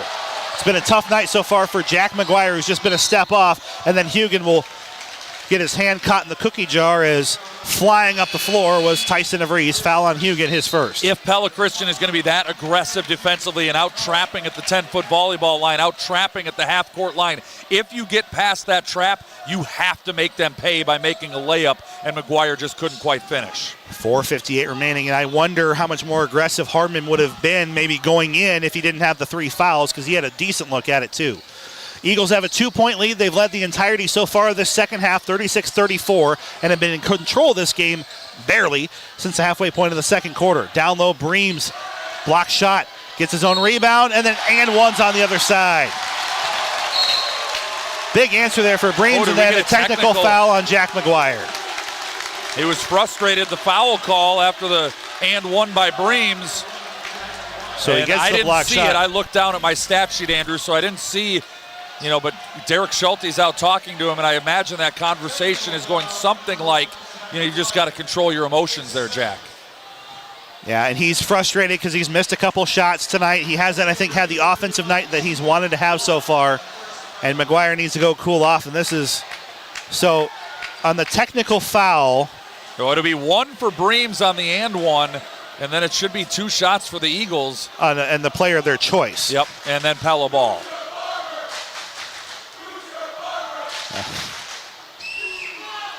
The "Who's your barber" chant for Isaiah Breams at the free throw line, no good. And it'll be Tyson DeVries now for the technical. I doubt that was a compliment, Trevor, but who knows? Hey, Isaiah's rocking his style, man. We've all got our own. That's all I'm saying. I'm not saying it's bad or good either. I'm just saying that that's what Pella's student section, I'm trying to explain the intent there. Yep. Here's Tyson DeVries making the first. Of course, DeVries, the man at the foul line for the Eagles, shooting 82% and misses 1 of 2. So the Eagles will get, of course, a Pella turnover, so that's the other side of it that's still yet to be determined. Yep. But they don't maybe take full advantage of the 2 fouls called on Jack McGuire. We'll see, of course. Well, I mean, Breams missed the free throw, and then Tyson. Yeah. So it is already a 3-point possession, but this had a chance to be like a 7 or 8-point possession. And it's a 5-point Eagles lead, matching their largest advantage. And Giedings will get it to 5. And he has 16 points, as Giedings has been the man for both teams so far. Having a huge night in his last game against Pella. And then a Pella Motors timeout for Coach Schulte. Largest lead of the night for the Eagles, 41-34. 4:17 remaining here in the third quarter. We're live inside our Pella Real Estate Services radio broadcast booth. A full timeout as we are live on KRLS. So we have a sideline reporter explaining to us what happened. Breams yelled "and one" in McGuire's face. And so there we go. So Trevor, we got some insight here as well. He's busy talking about the various stats here. So we'll keep him over there here on KRLS as we're live on 92.1. UCS Healthcare Game Reset, your partner in total health, located in Knoxville, Ankeny, and West Des Moines. 41 for the Eagles, 34 for the Dutch, 16 points for Dane Giedings, 15 apiece on Pella's side from... No, that's not right. Never mind. Yeah, they've got some problems up on the sub scoreboard. The score is right, 41-34. Good timeout by Derek Schulte. And, hey, it's gotten to a 7-point game, but it was one possession there that stretched it from 2 to 7. So, no need to panic here if you're the Dutch. You can't get it all back in one possession. You don't think. You just got to keep chipping away here. And we have some insight from our sideline reporter, Tyler Crabb, and this is what he witnessed. Breams yelled "and one" at McGuire. McGuire responded. So they always catch the second guy, Trevor. 41-34. And we're on the other side of a Pella Motors timeout. Pella with the ball. Already 20 seconds down from the shot clock. Rowe trying to add to it. He does. A big 3, Trevor, to cut this lead down a bit and see if they can rework things here. Can Pella? 13 points for Cameron Rowe. The Dutch are shooting 50% from the 3-point line, 7 of 14. And Croyd got it in a good spot. Nice dribble. Nothing that Luke Hardman can do as Caden Croyd gets up to 6 points quietly tonight. 43-37, Eagles a 6-point lead, Dutch basketball. Yeah, and as you said, Hardman essentially had to just give him a free layup there because any contest from Luke, it would have been danger of committing his 4th foul. Cameron Rowe fires a 90-mile-an-hour fastball looking for Hugan, who is going one way. The ball hitting into the front row of the Pella student section. 3:31 remaining here in the third. Eagles 43, Pella 37, as the Dutch find themselves behind the 8 ball against their rival. Pella Christian looking for their first sweep of Pella since the year 2013. Down low, here's Croyd, and he adds to it. Back-to-back buckets for the big man at 6'9", and 8 points for him, an 8-point Eagle advantage, and the PC crowd is fired up. And I wonder what the adjustment is for Pella, because they can't continue to let Croyd just abuse Hardman like that. And Luke can't really play any defense. And then a shot blocked out of bounds. Foul on Van Arendonk. That is just the second team foul on Pella Christian. And they're both on Van Arendonk. 45-37. Close to a clean block. The Eagles have had a handful of those already. But sigh of relief for Pella fans. Try to quiet things down with a couple of free throws. If Austin makes these, it's just a 6-point game. It kind of feels like the momentum is big time in favor of PC, but this is still very much a ball game. Been a big third quarter so far for PC. 1 of 2, and Breams will track down the rebound. Under 3 to play. Tyson DeVries trying to lead the Eagles to win number 14. And they're 7th in this always daunting Little Hawkeye Conference. Benny Schur, center of the lane, squares up on Schulte. And then flying in, shot blocked by Schulte. Great rebound block. Goes to Hardman. Great block by Schulte with DeVries attacking from the top of the key. Austin timed it perfectly. Austin couldn't get the pass clean. Wanted a 3 and said Hardman will take it. Yes. That was the stop and the score the Dutch needed. It's a 2-possession game. 45-41 Pella trails by 4. The Dutch are staying in this game with their 3-point shooting. 8 of 15. 2:11 remaining here in the third quarter. Schurz will not try to match that. He'll go down low to Breams, who draws a double team. And that's the help they need to give Luke Hardman. They need, when they go to Luke's defender or offensive players, Luke's defending, somebody's got to come over and help out. Josiah Voss gets tangled up with Tyson Barnes, and 2 free throws coming for Josiah Voss. 45-41, and Pella's having to do this with arguably their star player sitting on the bench after a technical foul. 2 fouls in one play, in case you missed it, presented by Tri-County Veterinary Clinic on Jack McGuire, allowed the Eagles to extend to an 8-point lead. Pella trying to whittle that down, but Josiah Voss is trying to answer and build it back up again. Let's run down 1:56 to go. Marion County Bank radio scoreboard.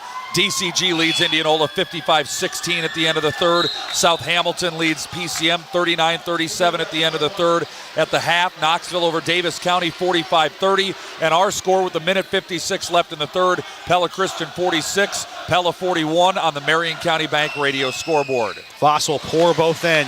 Nice answer by PC on this possession to make it a 6-point game. 1:53 to go here in the third. Trado brings it down the floor, gets the orders from Coach Schulte. See what they do with McGuire in and Hardman out. Could use some offense from Ramon Hugan here in this third quarter. He's not scored yet in the game, but you know he's very capable. Ramon nearly loses the dribble, and he does. And then a whistle and a foul on Hugan after the steal is secured. Well, and that's what Coach Schulte wanted and said, hey, the Eagles called timeout. J.D. Boer, after the knockaway, J.D. was yelling timeout because he knew his player's laying on the back with the ball, and then Ramon gets called for the foul. Well, it's and the officials are talking about it, and so the question is, hey, did you hear a timeout? Did you see, did the foul come first? Did the timeout come first? Well, and Coach Boer now is like, oh, I'm happy with how things played out because it puts Pella in the bonus. I don't need a timeout here, guys. Play on. It's because Pella puts Pella in the or Pella Christian in the bonus. No, they do give the timeout. No foul for Ramon Hugan. So timeout will come off the board foul rather comes off the board for Ramon. That's just 4 Pella fouls with a minute 34 to go in the third quarter. Eagles 47, Dutch 41. It's a Pella Motors timeout here on 92.1 KRLS. Well, don't stop for a moment. Keep on watching here. We'll see how this frantic game ends here with the Dutch trailing the Eagles 47-41. What's coming up is wired by Center Point Electric and a short turnaround for PC. We're going to be right back here. 3 o'clock pregame show. Van Meter comes to town for a 2A showdown. That's always been a great 2A matchup the last several years. And I love that PC, they played West Branch, they played Grandview Christian, they're playing Des Moines Van Meter. Christian. I love that they're playing these 2A teams that are, potential, matchups in the postseason. They're really seeing, they know how difficult the Little Hawkeye Conference is, but they're really seeing how they stack up against the other 2A teams in the area. We'll be back here on the Pella Christian YouTube and KRLS 2. If you have an electrical project coming up, trust the experts at Center Point Electric and Pella, wired for excellence. The Dutch on Monday head to Norwalk. Barnes tried to intercept a pass and said it's Giedings who has the hot hand. A couple of shot fakes, and he'll pass it over to Voss inside the 3-point line. Long possession here for PC, but I don't think they're upset by it. Minute 14 and a 6-point lead. 14 seconds left in the shot clock. Couple of passes on the perimeter. Here's Giedings.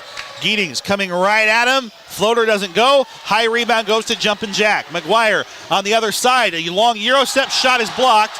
And the rebound, though, is controlled by Trado. That was blocked by Breams coming flying down the floor in the corner. Schulte, 3, no. Another offensive rebound, yes. Cameron Rowe, 15 points. He's been the man for the Dutch tonight. 47-43, a whistle. And going down hard again is Giedings. Ooh, and I think he might have hurt his knee that time, Andrew. He is really hurt along the far sideline. And it's one of those where he kind of instantly turtled up, and I think grabbing maybe his left knee. It's the one without the brace on it. So we'll take a quick Pella Motors timeout. 47-43 Eagles over the Dutch.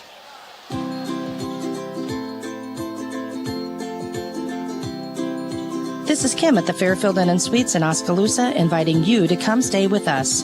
We're a brand new facility that boasts state-of-the-art amenities coupled with the local charm of Oskaloosa. Our pool and fitness center is open to our guests, and free breakfast will start your day off right. Call and book with us today or use our Marriott Bonvoy app. We look forward to seeing you.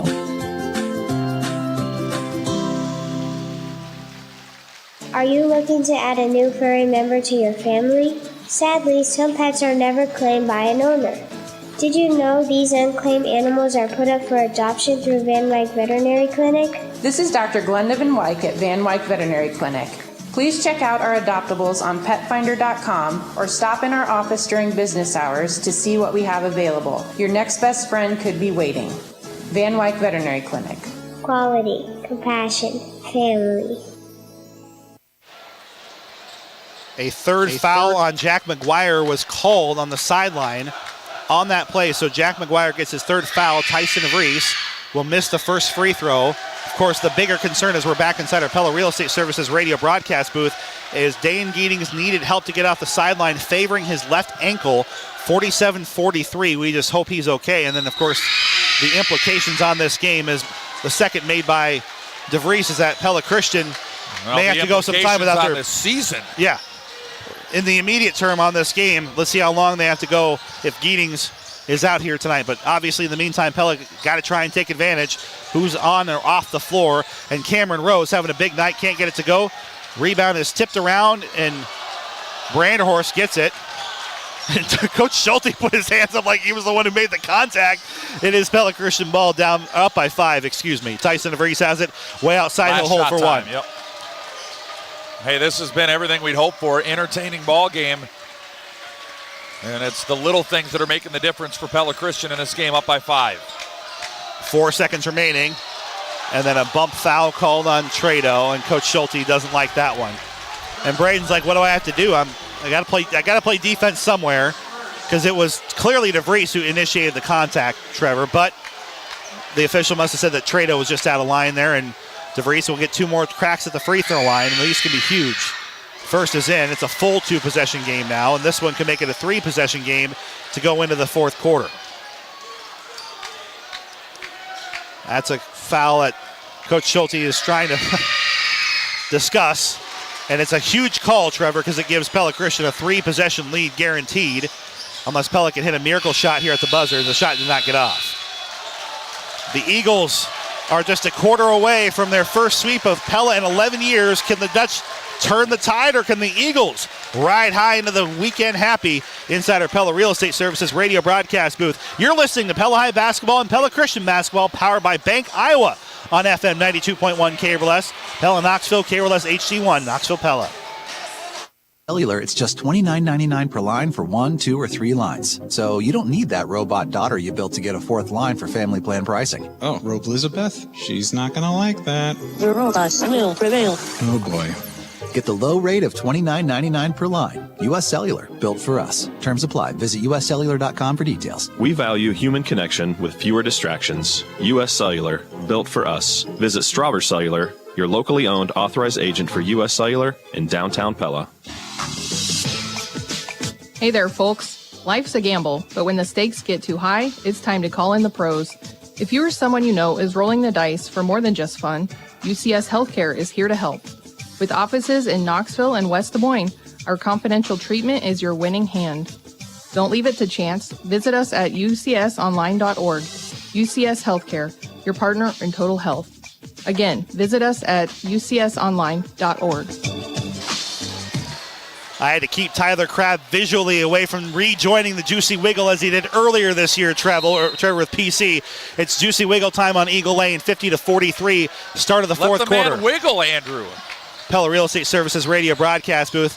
Oh, my goodness. Yeah. Pella turnover. They tried to lob to McGuire, and it went about 8 feet too tall. And then Branderhorst trips on his way on the three-pointer on the other side. So not a pretty start for either team there. Yeah, but let's just forget those 15 seconds happened and start this fourth quarter over with 7:45 on the clock.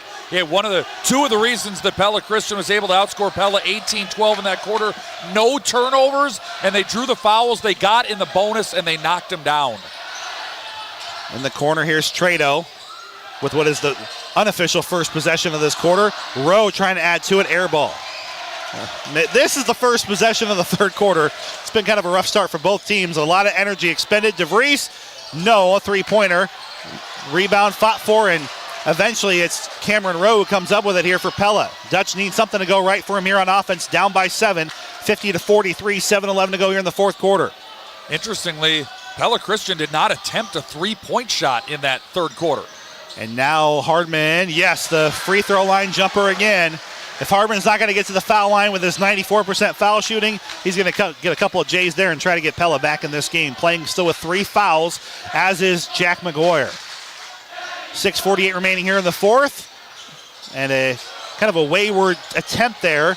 Van Arendonk's 3. Hardman does scoop up the rebound. That was close to a travel. Well, that hit that extension again, Andrew. Yeah. It's not super noticeable, but the officials have missed that a couple of times on those high missed three-pointers. Hardman does get the rebound. McGuire on the baseline scoops it out. Extra pass. Trado 3, no. Boy, Rebound for Breams. Really good look. But I think for Pella Christian, a couple of shots that I think that they could do without here. They don't need to have Van Arendonk 4 feet outside the three-point line with a 6 or 7 point lead, Trevor, hucking up threes. They want a good possession here. Not to say, hey, you're open, you shoot it, but this is some situation stuff. Even as seniors, got to fight those urges, right, Trevor? You got to keep the possession going. Strauber Cellular Instant Radio Update. 2 final scores.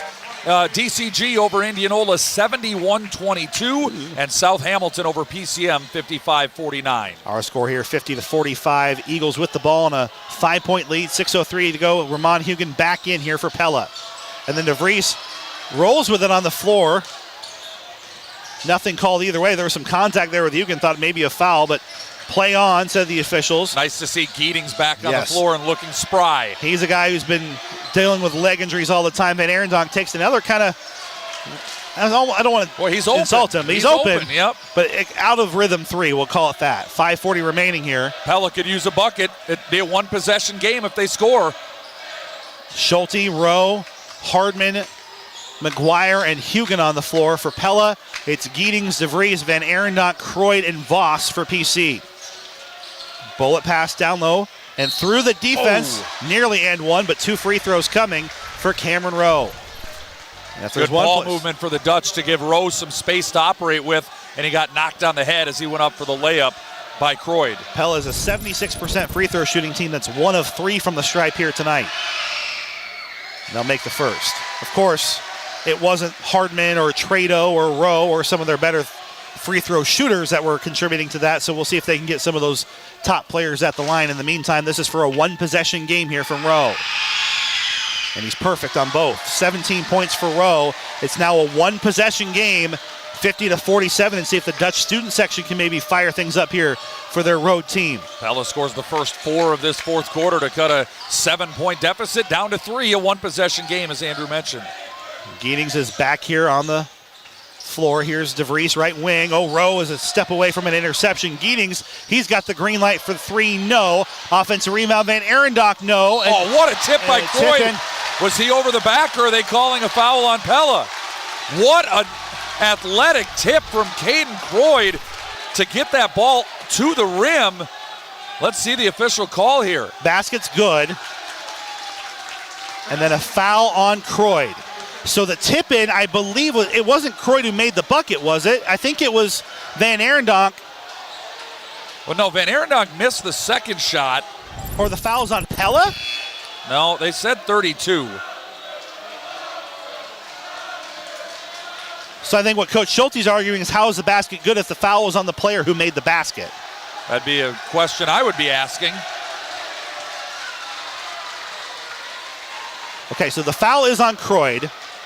So it is I don't even know what that means other than it's a foul, because the shot went in. So the shot then had to go to Van Arendonk. There's no way Croyd makes the bucket, because if he can't have fouled and made the shot, is my guess. Live inside our Pella Real Estate Services radio broadcast booth. And that's what the lengthy discussion is here. You cannot make a bucket if you are the player fouling. But I'm going to say Van Arendonk got the rebound. Well, I'm waiting to see who they put up on the scoreboard, and thus far they have not added 2 points to anybody's ledger. Well, it's got to be somebody. And I'm going to give it to Caleb, because that's the only way that play possibly happened. Because if it was on Croyd, then there's no basket. So it's 52-47. Second foul on Croyd, second of the quarter on the Eagles. So Pella is trying to battle their ways back here. Got that extended Eagles defense again, trying to swarm at that volleyball line. between Hugan and Trado. Bullet pass to Hardman. Hardman, mid-range jumper again. That is so automatic for Luke Hardman. He's such a great shooter in that 13 to 15-foot range. 4:30 remaining here in the fourth. Eagles back to a one-possession game. Here's Voss. And now Van Arendonk has really not had a good time at the three-point line, but what 6'9" can do for you is erase it, as Croyd was able to get a rebound that tipped off of McGuire, and it's still a 5-point lead here for the Eagles. 4:11 remaining. PC fans back in it. Dutch need another answer. Right side, here's Hugan. The size of Pella Christian is making a difference in this game, and Roman just throws that one away to nobody in the middle of the paint. Yeah, Hugan has really struggled on both ends of the floor here tonight. And now this is where Van Arendonk's high percentage play is. That's the shot he was looking for, and it's a Randall Roofing. Raise the roof moment of the game as the Eagles open their lead to 7, 56-49, 3:49 to go here in the fourth quarter. When the moment arises and it's time for a new roof, think Randall Roofing. A full timeout from head coach Derek Schulte as the Pella boys find themselves behind the 8 ball. And it's one of those, Trevor, where when you're down by 5, it's just those Chris Smart plays, and the Eagles, after they made, I think, a few maybe errant shots and shot choices, really tightening things up, and now they have a chance to put this one away. And they're using their length and size inside, and they're scoring with it. You see Van Arendonk there on the drive, but it was the Croyd, the tip earlier. They still haven't credited anybody with that basket on that foul. You give it to Van Arendonk, but it was Croyd, even though he committed the foul, keeping that play alive with his length. And it's causing problems for Pella on the other side of the floor as well. They've got an answer with Luke Hardman at the mid-range game there. So I would keep feeding Luke. The other thing to note, Hardman with 3 first-half fouls. He's not picked up any since then. I think Luke can kind of get back to that bulldog. He's got to be one of the guys in there contesting against those big men from PC. This is a Pella Motors timeout where you'll drive away happy. That's the Pella Motors guarantee. And the Eagles right now are smelling blood in the water. 3:49 between them and their first sweep of their cross-city rival in a single season since 2013.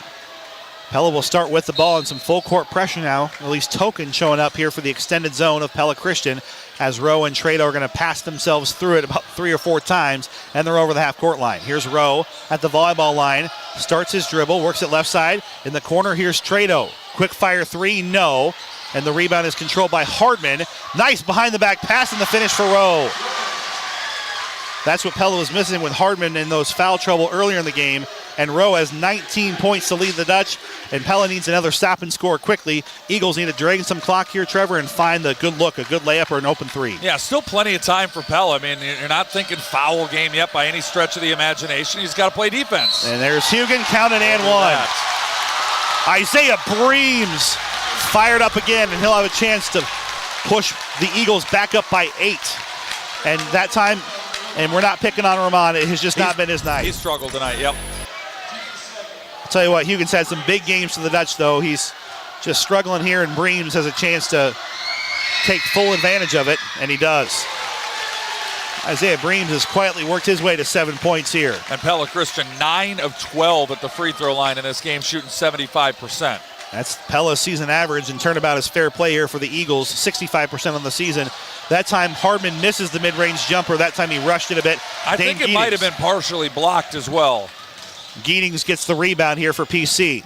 2:47 remaining, and this game is flirting on the edge of Eagles win, clearly, and they have a chance to really put it to Pella. Well, if I'm Pella, I'm really picking up the intensity defensively. Breams in the corner for double figures, no. That rebound stepped out of bounds by Croyd. It will go to Pella on the team rebound. And the reason I say that, Andrew, is you really would like to pick up a turnover and maybe turn that into some offense. But down by 8, eventually you're going to have to get to the foul game. Pella only has 1 foul right now. So even if you're called for a couple of fouls being too aggressive, you can live with that. Rowe in the corner, loses his dribble. Good hands by the PC defense. And then a turnover and a Pella Motors timeout. Dane Giedings, another steal.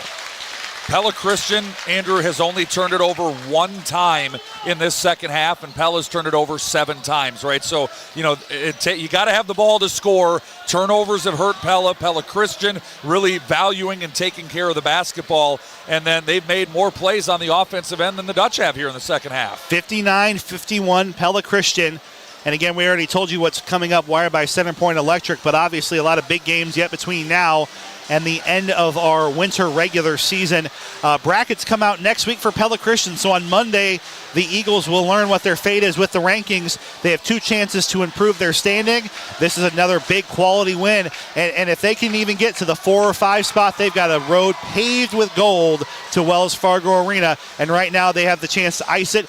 And they've done a great job here, Trevor, of doing so. A win here, a win against Van Meter tomorrow. You just keep stacking those W's and impressive wins at that. Again, I mentioned earlier the Grandview win, the Des Moines Christian win, the win against West Branch. Now you're looking at a win over a really good, Pella team that's been playing well as of late, who's a 3A type of a team. They're putting some quality wins together, and PC, if they hold on here, they're 14-4. Yeah. And Pella, obviously, this shouldn't hurt them too much. Big road atmosphere against a 2A tournament team, but obviously they got some work to do if they're going to find themselves a come-from-behind victory as this Eagles team so senior-heavy and so experienced in these situations. Luke Hardman tried to pick the pocket of Geetings with 2:05 remaining, 9 seconds off the shot clock here. And that's what they need to be doing. They need to be going after the ball, well, basically with reckless abandon. Either you get a turnover or you get a foul, and either one is okay. Inbound into Croyd. He's a little further away from his happy spot for shooting, but I don't think that was his intention anyway. Van Arendonk has it, and here's DeVries. Tyson, left side, lays it off the glass and in. That's Tyson DeVries' first 2-point basket of the night. He had 2 threes and 4 free throws, and a terrific take by Tyson DeVries that may have just iced this one. 61-51, the Winterham intern showing up big. In the corner, McGuire, desperation 3, no. And Caden Croyd, maybe his best game of the season so far, 10 points and a few big rebounds. And there's Trado knocking down DeVries, trying to get a desperation steal. 1:29 to go here in the fourth. I had mentioned how the 3-point shot was keeping Pella in the game in the third quarter. At one point, they were 8 of 15. They have missed their last 5 3-pointers, including 0 of 4 here in the fourth quarter. 89 seconds between now and the Eagles' 14th win of the season. Andrew Schneider and Trevor Castle inside our Pella Real Estate Services radio broadcast booth. The UCS Healthcare game reset. Just the second foul for Pella, so they still have 3 fouls before they can put the Eagles even at the line and try to lengthen this game. Eagles have 2 fouls as well. 1 timeout remaining for the Dutch, 2 for Coach Bohr in his back pocket. Van Arendonk sets it inbound, and he'll get it to Geetings in the backcourt. 32 seconds on the shot clock, and Pella just again, they put Barnes in, I think, to try and get some fouls, and Hugan take McGuire off the floor, and there's a turnover. They do get one forced, just the second of the half for PC. They'll bullet it down to Hugan, and in the corner, Trado. Trado kicks it out, and he's fouled on the floor by Breams. Does take a good 10 seconds or so off the clock, or 8 seconds, I should say, and this is part of the almost Pella wants turnovers out of bounds because they're trying to protect McGuire and Hardman's foul trouble. Each have 3. You want them on the floor, obviously. Offensively, your 2 leading scorers. Yeah, a little defense for offense switch here. Trado skies the inbound, almost a dangerous maneuver. Rowe does come down with it. Gets it out to Hardman. At this point, Pella's got to get something off here, and it's an air ball from Rowe. And then Braden Trado almost lands on our regional news director's lap. Out of bounds. Rebound goes to PC. And with 1:01 remaining. Yeah, this one. Just about, we were to. Didn't feel like there was ever a real dagger. Maybe it was that Tyson DeVries driving layup, but it just kind of stretched to the point where now the lead seems insurmountable. And there's Geetings. Great series of passes. Hugan, though, does get another steal in the corner. Rowe dribbles, drives, just tries to get some offense, and Croyd. And a foul. So Geetings was essentially just going to let Rowe go in and make the layup just to avoid a contact, avoid a 3-point situation, and then Croyd comes flying in. He wanted another big block, and he got the ball, but he also got a lot of body on Cam Rowe. Does give Pella a chance to score with the clock stop. I think this has got to be a career high for Cam, doesn't it? Got to be close, too. He's looking to get into the 20 range here. I can't remember a game calling one where he's been at this range, but getting some towel work done here in a Pella Motors stoppage. And now the friendly banter between the student sections. Yeah, and Pella's given the "we can't hear you," and then the obvious answer to that, even I can think of this one, Andrew. Scoreboard. Yeah. Scoreboard. You're down 10, but you appreciate the enthusiasm out of both groups. Friendly, you use the word, Andrew, but friendly banter out of both sides. You know, they're all going to be taking selfies together for the next 10 minutes after this one anyway. First one's in for Rowe, 61-52. Cameron Rose at 20, make it 21. What a night for Cam. Unfortunately for him, the rest of the team couldn't quite stack up to this really, really good Eagles team, who I know Tyler Crabb's going to have a bundle of fun with. I'll have more fun with them tomorrow, but after that point, Tyler will be setting sail with this What group. about me going to DCG to take on the Mustangs on Tuesday? I was talking about myself. This is, Saturday is it for me, I think, with PC, barring something crazy on the schedule. So you guys can have your fun after, and it's going to be a whale of a run for this team. A year ago, obviously. They went to the semifinals, and they were a whisker away from making it to the state championship game last year. And, they brought back so many of these guys. They lost the Aiden Stoltzes and, some other contributors. And there were sky-high expectations. And out of the gate, I'm not sure they were living up to them. But this team has really improved as the year goes on. Croyd had a chance at a dunk, but there was a foul called on the before floor. The pass from DeVries to Croyd.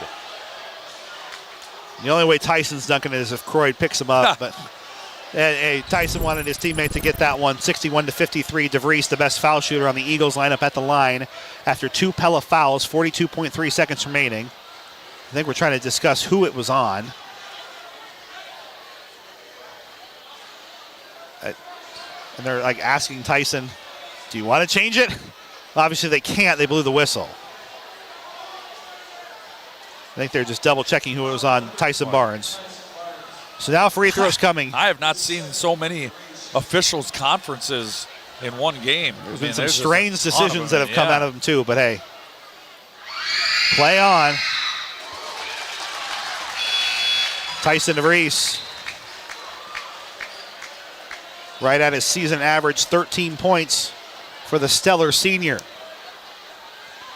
62-53. DeVries, breath in. Free throw in as well, and we'll call that now the official dagger. 63-53. Eagles a 10-point lead. This one in the books. PC's going to get that sweep. Trado loses it, fouled right before he lost it on Dane Geetings. And that's free throws for Pella's. That's the 5th foul on Pella Christian here in the 4th quarter. Shot clock will shut off after this. 35.2 seconds remaining, 35 on the shot clock. And Braden Trado, who was our spotlight athlete after Oskaloosa earlier this week, with 2 free throws. And Trado had 10 in the first half, has not yet scored in this second half. So will now. As we look back, both of these games, Pella went into the locker room with the lead. No, pardon me, PC was up by 1 at halftime here tonight. Had the lead most of the first half. And, it's a second half from Pella Christian that really made the difference in the game. Loose ball rebound on the floor is scooped up. No whistle. McGuire gets it. Desperation 3 for the Dutch, no. And then this time Croy clears it. And Pella is now 0 for its last 7 from the three-point line. 63-54 PC. Caden Croyd, 4th on McGuire. Well, and think about Pella. Big night for Cam Rowe. Near average night for Braden Trado, but Hardman at 10 points under his season average. Jack McGuire way quiet tonight. Vermont Hugon scoreless. I mean, if Pella's going to win, their big 5 are contributing, Trevor, most nights. Like last night, I know none of them got, quite to double-figure range, but everybody on the floor last night, Trevor, was contributing. Not the case here for Pella. Pella only had 5 players score tonight. 65-54, and Dane Geetings is going to put the exclamation point on the Tulip City Showdown sweep. Timeout on the floor, a Pella Motors timeout, and another Raise the Roof moment of the game brought to you by Randall Roofing, as it's the Pella Christian crowd that'll be going home happy after the boys' game. Raise the Roof moment of the game brought to you by Randall Roofing. When the moment arises and it's time for a new roof, think Randall Roofing. And Coach Bohr, when he first got here, could not solve the Dutch. It was a tough road. Obviously some state tournament and championship teams along the way. Well, there was a time when Pella won 5 in a row. Yeah. Now PC's won 3 of the last 4 in this meeting, including, as you've mentioned a couple of times, the first season sweep in a decade. Yeah, what a huge accomplishment for Coach Bohr. And I know their biggest accomplishment is waiting for March 8th. Yeah, this is not the end of anything, right? This is just a step along the road. It's a fun and important one, just for the reason, again, you're stacking another win, and then, it's got to be just a little more special to do it against your crosstown rival. When you enjoy your steak, you got to enjoy every bite, right? And this is a big bite here for this PC team and a huge leap for this program. Rowe hits a 3. And a rebound for Trado as Pella just kind of playing this possession out. A dribble away for Ethan Van Arendonk and a steal. And oh, how sweet it is for a Pella Christian sweep of the Dutch.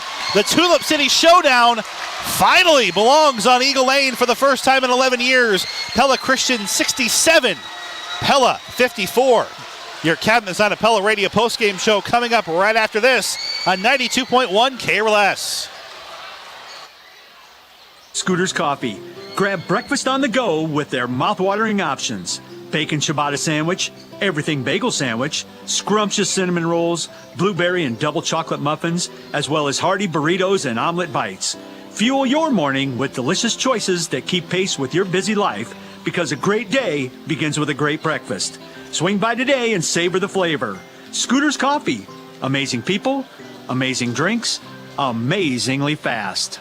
At Pella Fiber, all residential customers get 1 gig of fast, reliable fiber internet for only $75 a month. And that's not a promotion, that's their everyday low price. Unlike the big corporate providers who change rates after your introductory offer is up, Pella Fiber offers their best price to everyone. Just $75 a month from your local utility that's here to take care of you if any problems arise. Make the switch today and join the thousands of Pella Fiber customers getting a gig for just $75 per month by going to PellaFiber.com. Randall Roofing is proud to sponsor the Raise the Roof moment of the game and support our local teams. Kicks it to Cameron Rowe for 3. Boom! Cameron Rowe for 3, and the Pella crowd is on its feet early. Tonight's Raise the Roof moment of the game brought to you by Randall Roofing. When it's time for a new roof, think Randall Roofing. Find us on Facebook or visit randallroofs.com. Thinking new roof? Think Randall Roofing. Transform your space with Gilchrist Jewett Lumber Hardware and Design Center, your PPG paint destination. Unleash the beauty of your home with the exquisite Pittsburgh Paint Manor Hall line. Gilchrist Jewett brings you quality that lasts. Transform your surroundings with the perfect color and durability. PPG, available exclusively at Gilchrist Jewett. Visit Gilchrist Jewett Lumber Hardware and Design Center today. Your home, your style, our paint. Hey there, job seekers. Looking for a rewarding career? Well, look no further than Hormel Foods, where quality meets opportunity. They're hiring for quality controls at $21.12 an hour, operations at $20.95 an hour, and maintenance at $26.60 an hour. But that's not all. They believe in taking care of their team. Enjoy fantastic employee benefits like medical, dental, and prescription coverage, paid vacation and holidays, 401k match, pension, and profit sharing. And here's the cherry on top. They care about your family, too. Get a free 2-year college education for your children. Apply today at HormelJobsKnoxville.com. Win winter with the Toro Power Clear Single Stage Snowblower that is loaded with power in a compact size. They are easily maneuverable and clear snow down to the pavement. Get your Power Clear at DeRuyter Lawn Equipment in Pella. Toro, America's #1 snowblower brand. Weather any storm with the Toro Flex Force electric snowblower that has the most powerful 60-volt battery in its class. Plus, you get the same rugged construction as Toro's gas-powered models. Get your Flex Force snowblower at DeRuyter Lawn Equipment. Toro, America's #1 snowblower brand. Pella Printing recognizes each job is a unique and important part of your organization's brand image. By being flexible and reacting quickly, they've earned a first-class reputation in the printing industry and offer a broad assortment of quality printed products with speed and precision. From business cards to postcards, window clings to magnetic media, and banners, posters, window graphics, and yard signs, Pella Printing provides a unique and professional look to any project. Pella Printing, where technology and craftsmanship meet. You'll drive away happy. The Pella Motors guarantee. At Pella Motors, we won't be beat on price, period. So So if you're looking for a great deal on a brand new Chrysler, Dodge, Jeep, or Ram, and saving big money makes you happy, Pella Motors will not be beat on price, period. You'll drive away happy. The Pella Motors guarantee. And that takes us into our Cabinet Design of Pella radio postgame show, where they expand and enhance your ideas beyond your expectations. Call Mike Blom, the cabinet guy, at Cabinet Design of Pella. Your final scores tonight, a split between the Dutch and the Eagles, but season sweeps for both teams, as it was the Pella girls winning 51-38, and it was the Pella Christian boys sweeping the Dutch this season 67-54. Andrew Schneider and Trevor Castle, as we catch our breaths and give ourselves an opportunity to reflect on another fun night of basketball. Both games close again. It was the Eagles utilizing their excellent defense and their length to pull away from a Pella team that I have no doubt was a little bit tired, had a big game last night, but no excuses. The Eagles outplayed the Dutch for those final 16 minutes, and it's PC coming away with a nice season accomplishment. Sweep of your rival. Pick it up. We're back here tomorrow. But in the meantime, Trevor, a fun 4 quarters on both sides of basketball. Yeah, you say excuse. I think it's the reality of the situation, and Derek Schulte's not going to blame the loss on tired legs. But, I said this, just half kind of tongue-in-cheek earlier in the week. But the NBA doesn't even schedule teams to play four games in 5 nights anymore. I mean, they used to, and then they realized just how taxing that is on a body. And, those are pro athletes who all they have to do is stay in shape. These are high school kids who are in class during the day, who have homework to do, have other things. Playing 4 basketball games in 5 nights is a brutal stretch, and you just have to wonder how much that finally caught up with Pella in the second half of this game. It's a 32-31 game at the half, and the Dutch got outscored 36-23 in the second half to lose by 13 points, and they just didn't shoot the ball very well. They were 3 of 7 from the 2-point line in the second half, 3 of 12 from the 3-point line. They missed their last 8 3-point shots. They only shot 32% in the second half of this game. So nobody cares why it happened in terms of whether it is a win or a loss, but I do think that had a factor and a reason for the outcome of this ball game. But same thing to that. Credit Pella Christian, right? I mean, they took advantage of the opportunities they had. They used their length on both sides of the floor. They made plays when they had to. They made free throws. They were 13 of 16 shooting free throws in this game, including 11 of 13 in the second half as they put this game away. So, a fun night.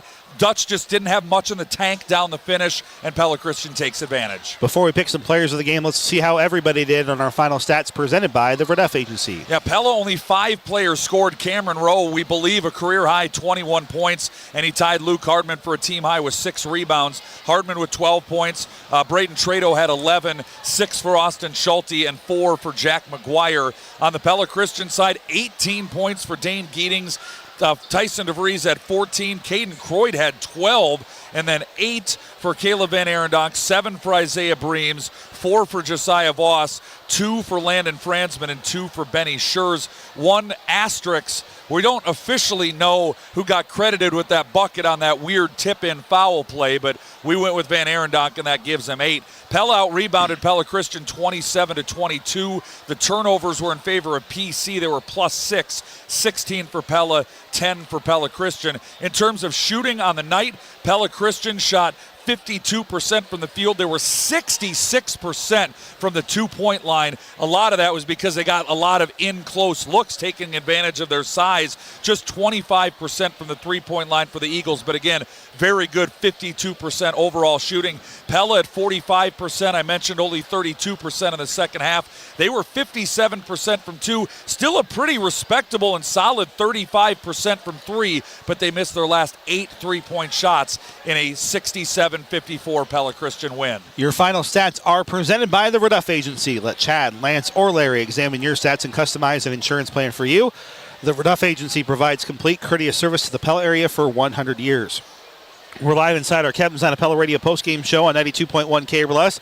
And let's go ahead and pick some players of the game. We'll start with the victorious Eagles, presented by Hormel Foods. And obviously, Dane Giddings had a huge first half, 16 points in the first 3 quarters. Did have that one injury, came back, 18 points. There's a couple of honorable mentions, but Giddings, in his final time against his rival and guys he grew up playing basketball with, certainly impressed. Well, and can I give it one of those honorable mentions to Croyd with the dozen, right? Yep. I mean, you know what you're going to get from Giddings. You know what you're going to get from Tyson DeVries. But as this postseason kicks into gear and Pella Christian looks, they've got their eyes set on the ultimate prize. They need the Croyds and the Vosses and the guys that bring some size to the table, Breams, to make a difference when they have matchups that allow them to do that. And I thought Caden was one that really took advantage tonight. And then the key plays to me, it had to be that second half when the ball got rolling there for the Eagles. Well, that technical foul. The technical foul did so much. And we're not picking on Jack because it's a heated game.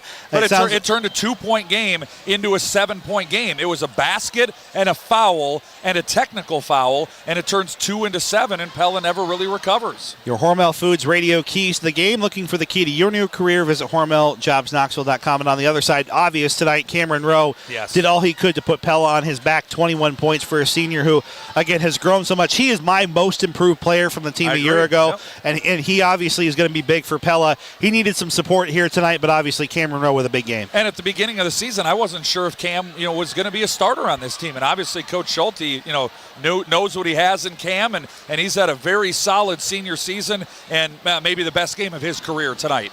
When it's time to memorialize your loved one or pre-plan your own, trust the area's leading monument designer and installer, McCall Monument on Old Highway 163 in Pella. We'll step aside in the Cabinet Design Pella Radio postgame show. Eagles 67, Dutch 54. Pella head coach Derek Schulte when we come back. The staff at Pella Real Estate Services would like to say thank you to all the area residents who have supported our growing business. We're now so much more than just Mike and Sarah Bouquet and feel honored to be of service to this great community and surrounding areas. We want to wish everyone and their families a truly hope-filled new year. Call any member of our team at 628-1BUY and ask how we can assist you this new year. That's 628-1BUY for Pella Real Estate Services.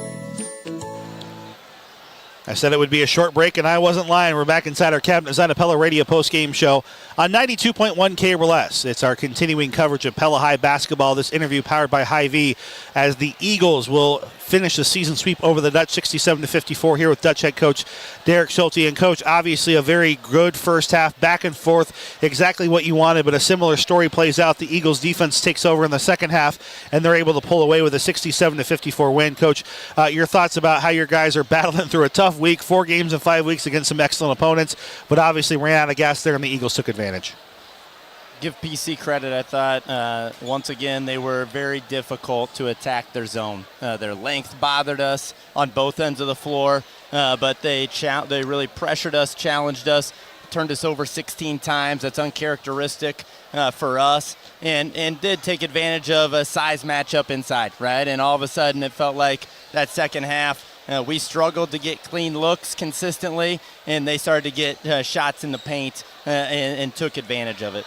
Well, and early on, you came out with a flurry. Cameron Rowe started off what was probably his best offensive performance of his career so far.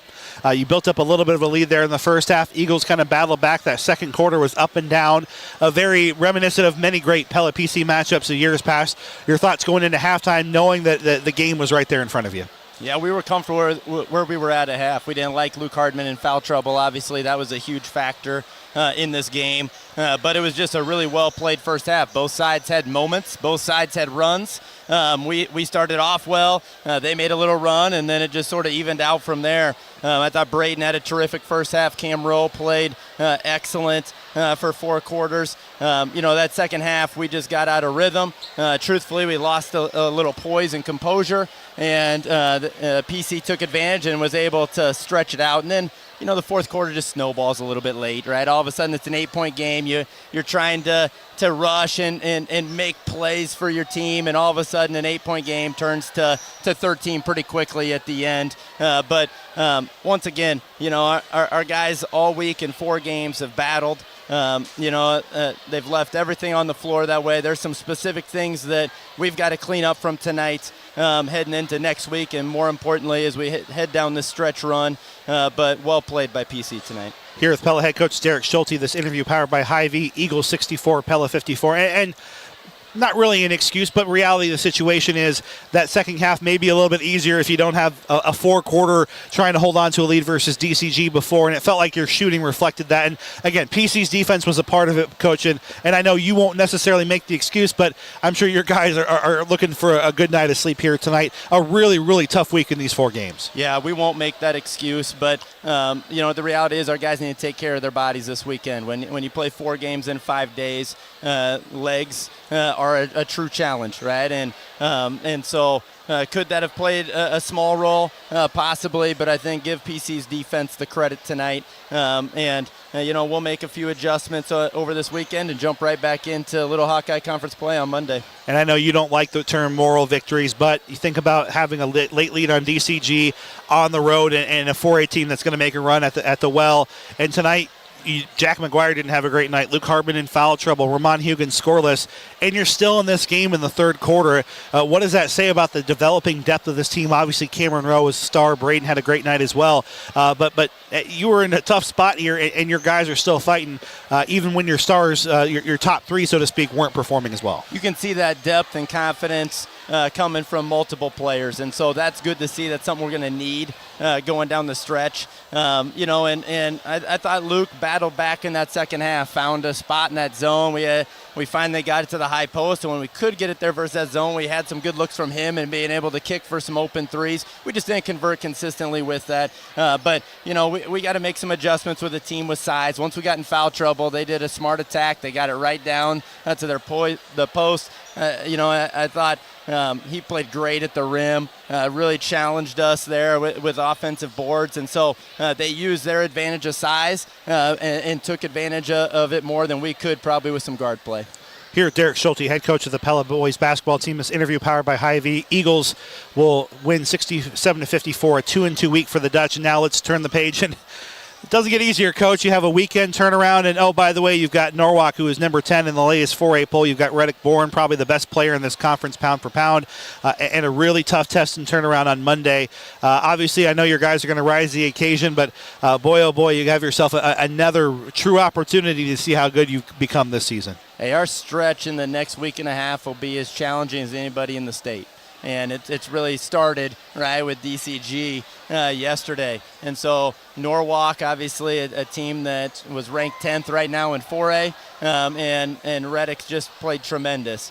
We go to an improving Indianola team. It's a young team that will be a battle. And then we're right back with DCG, a team that is as good as anybody we've played on our schedule. They're really talented. And then we add Waverly Shell Rock on that Monday. Good decision, Coach. To play number 3 in the state. The reality is this, as we told our guys, we're basically play anybody, anywhere. But the bigger picture is we want to learn in these 2 weeks, so the following 2 weeks we can be playing at our highest level. And games like tonight, as much as we don't like it, it exposes areas that must get better if we're going to make a run to the state tournament. And as these games move ahead, it's going to do the same thing. And if we're strong enough to take that feedback, to make the adjustments, we can be better in the long run from it. Well, we'll leave that note here with head coach Derek Schulte following a loss to Pella Christian. A really, really tough couple of weeks, but fun weeks ahead of the postseason coming up as Pella falls to 10-5 overall, 5-4 in the Little Hawkeye Conference. Coach, get as much rest as you can. I know the kids will too over the break, and we'll see you Monday night in Norwalk. Thanks, guys. Appreciate it as always. Our Captain's Side of Pella Radio postgame show rolls on.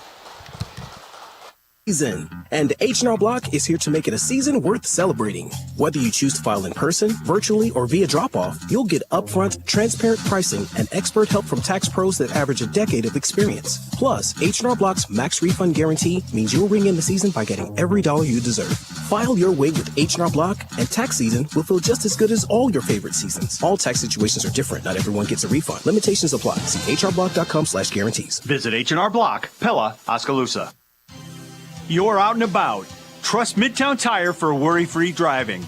Their expert team ensures your car's ready for the cold, snow, and any other winter conditions. From tire checks to winter maintenance, they've got you covered. This is Zach, the tire man with the Midtown Tire team. Allow my team, the Midtown Tire team, to give back to you. Visit Midtown Tire for a smooth and worry-free ride. Your journey begins with Midtown Tire. The Captain's Out of Pella Radio postgame show rolls on 92.1 KRLS. Andrew Schneider and Trevor Castle here on KNIA, KRLS, and the Pella Christian YouTube channel. It's our continuing coverage of Pella Christian Eagles basketball. This interview powered by Hy-Vee with head coach J.D. Bohr after a really solid week for his team and capped off with a 67-54 win over crosstown rival Pella. Coach, your players were fired up. It's the first time in 11 years that the Pella Christian Eagles have swept Pella in a single season, and I know that in terms of long-term season goals, you have big things ahead of you, but your guys seem to really celebrate this moment, a really strong second half to put away a good Pella team. Your thoughts about senior night and being able to get such a signature win for your program? Yeah, definitely a happy locker room. These guys have worked really hard, to just keep getting better, and you said it, there's a lot in front of this team. But every once in a while you just got to enjoy them, and I'm proud of these guys for the work that they put in and for the team effort that was out there tonight. And what an atmosphere too. I mean, just an incredible blessing to be playing a game. Basketball's a silly game. I say that all the time. It's a simple thing, but in a town like Pella, it means a lot to these people. And we talked after the game to just go out and thank the people in the student section. I mean, what an outstanding atmosphere. 2 great student sections, a lot of energy in the gym. I thought our guys handled that really well. And truthfully, throughout the game, I just felt like they carried themselves well with confidence and also carried themselves with just in terms of having joy. We talk about playing with joy. It's not always easy to do. It's like, man, basketball's supposed to be fun. Let's enjoy it. And I thought tonight, throughout the game, through the highs and the lows, I just felt like there was a good edge about our team and a good confidence and joy that they were playing with. Well, Pella came out firing. They got a lead and largely controlled what was a narrow lead for the majority of the first half until kind of a back-and-forth sequence in the second quarter. And again, no panic from your team. You've played in so many close games this year. It felt like a very measured response. Obviously, Dane was kind of handling a lot of that early scoring, and then from there it kind of spread out.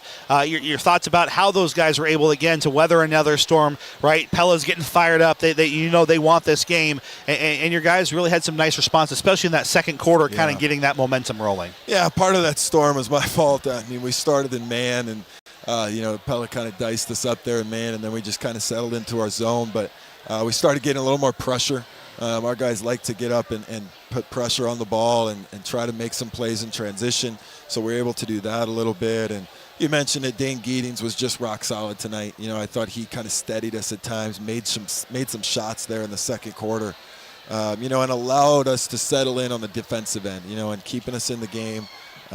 So these guys, I think we got some seniors that play with poise, have been in some big moments, and in games like tonight, that kind of pays off. So, it's senior night tonight, and those seniors played an excellent night of basketball. Here, J.D. Bohr, head coach of the Eagles basketball team. This interview powered by Hy-Vee, a 67-54 win and a really strong week for this program. The turning point in the third quarter, and obviously emotions sometimes get high, and obviously a big technical called against Pella there after an and one chance, and it felt like once you got to that 3-possession lead in particular as part of taking advantage of that, it felt like from there your guys just kind of had an extra sense of calm about them, and it felt like from there that mentally they really sharpened focus after that technical and turned the tide in many different ways, especially on defense. Yeah. I felt like it was kind of it was tight there for a while. It just kind of hung around 5 for quite a while.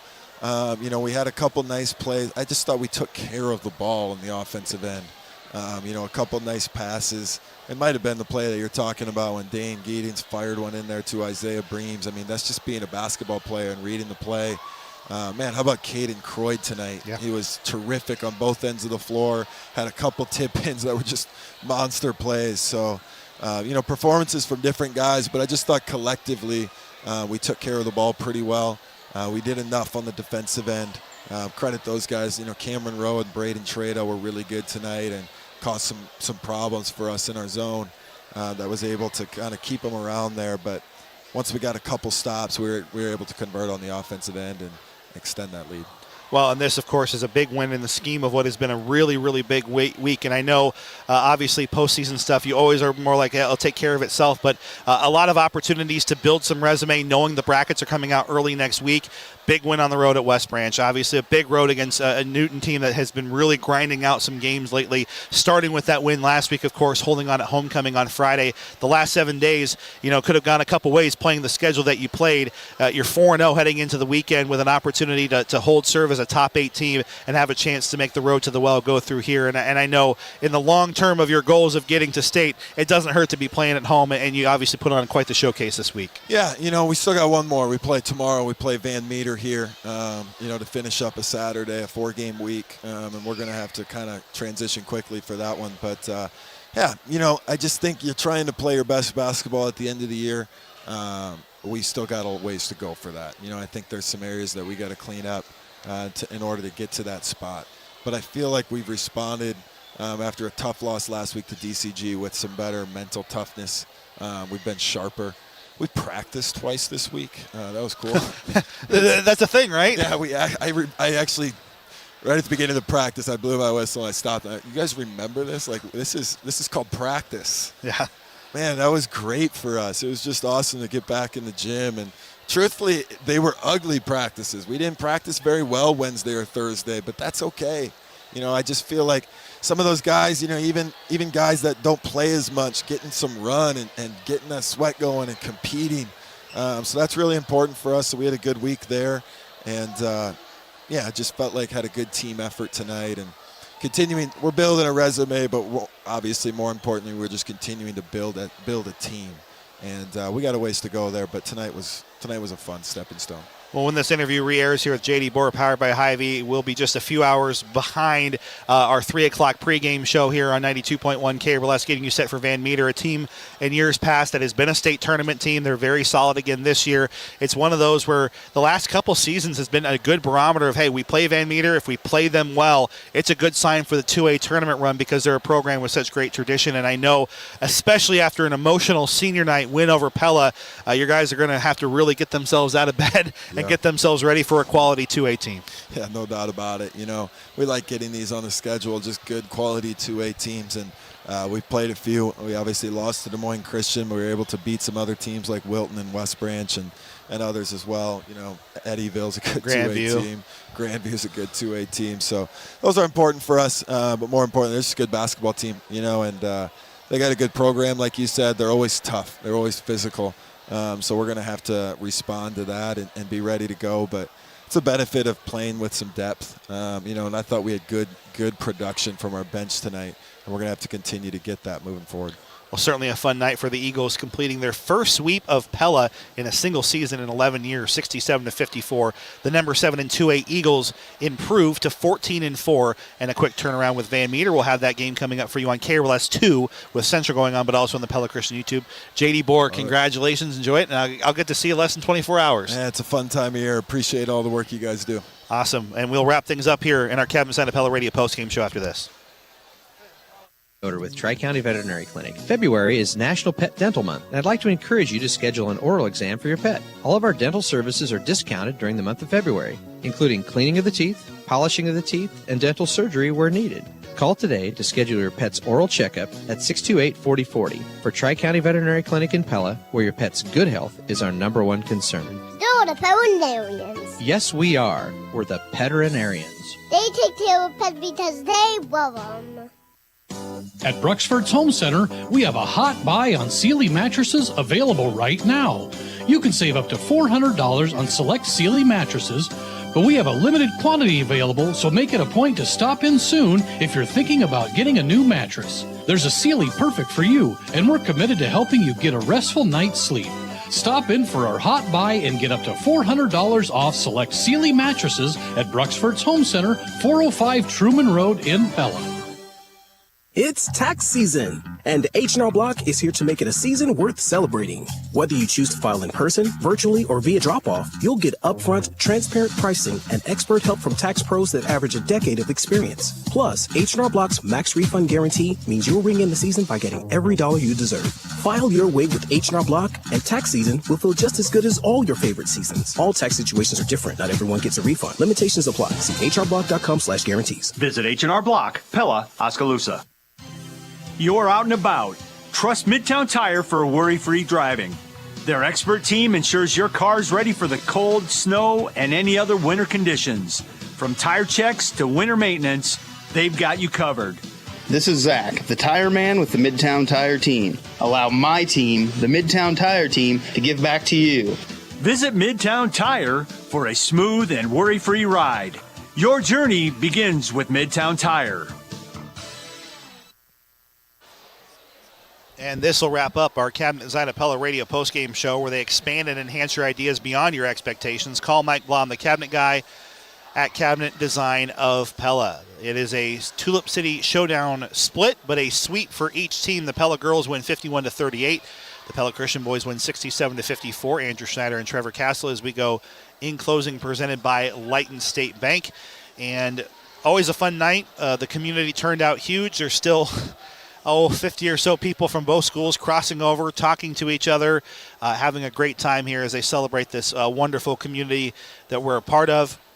And another fun night, of course, as we said, on the floor. It will be off the floor.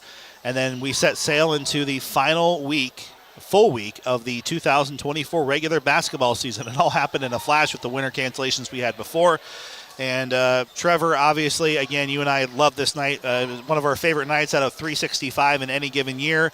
You got two of them in the booth. I had one on the floor, one up here. Just more fun. And I tell you what, four teams that, if the cards fall right, they got the right bracket, they're playing basketball at this level or a little bit better, all four could find themselves in Des Moines, and that's what's really, really fun is we're chasing teams that are growing, they're developing, and they obviously are very, very competitive with one another. And all four teams are improving as the year has gone on, and that's what you want. And we've, I think, heard that from all four of the coaches in our interviews powered by Hy-Vee here this evening, as part of the post-game coverage. But it is an exciting night, and it's exciting that we got two competitive games. The girls' game, it was a 3-point game before Pella put on an 11-point burst in the final 6 minutes, and Pella Christian's offense went cold. It was a 2-point game. That technical foul in the middle of the third quarter seemed to be the linchpin kind of hinge that opened things up for Pella Christian, but a very competitive game, and the Eagles just had enough at the end. But that's what, when you walk in the building on a night like tonight, you just want to see a couple of competitive games. You want to see the kids play hard. You want to see the kids play well. You want to respect and appreciate the game. And I thought we had all of that in spades yet again tonight. I'm so appreciative of what these kids go through and how much hard work they put in to hone their craft and to improve what they're doing on the floor.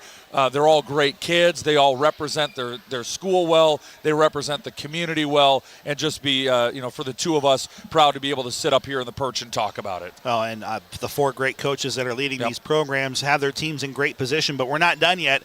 As we look here quickly in the short term, tomorrow, Pella Christian's boys with Van Meter. So enjoy this moment for a fleeting second here, boys. You got a good 2A team coming to town. The Pella Christian girls have a ranked Sharonton team coming on Monday here to Eagle Lane as well. That'll also be on KRLS 2. That's a move because of what has moved on Monday on Pella Christian's YouTube channel. And then the Pella teams, well, here's your reprieve. You're going to go to Norwalk on Monday and play two ranked teams in Class 4A, both respectively there. So, that's the fleeting nature of the basketball season. We can enjoy one of the 21 here tonight, or two of the 42 in this case, and then move on. And obviously, again, Coach Schulte said it, there's going to be some hard losses for this Pella team, or at least some really, really tough games on their docket in front of them. Pella Christian season's far from over.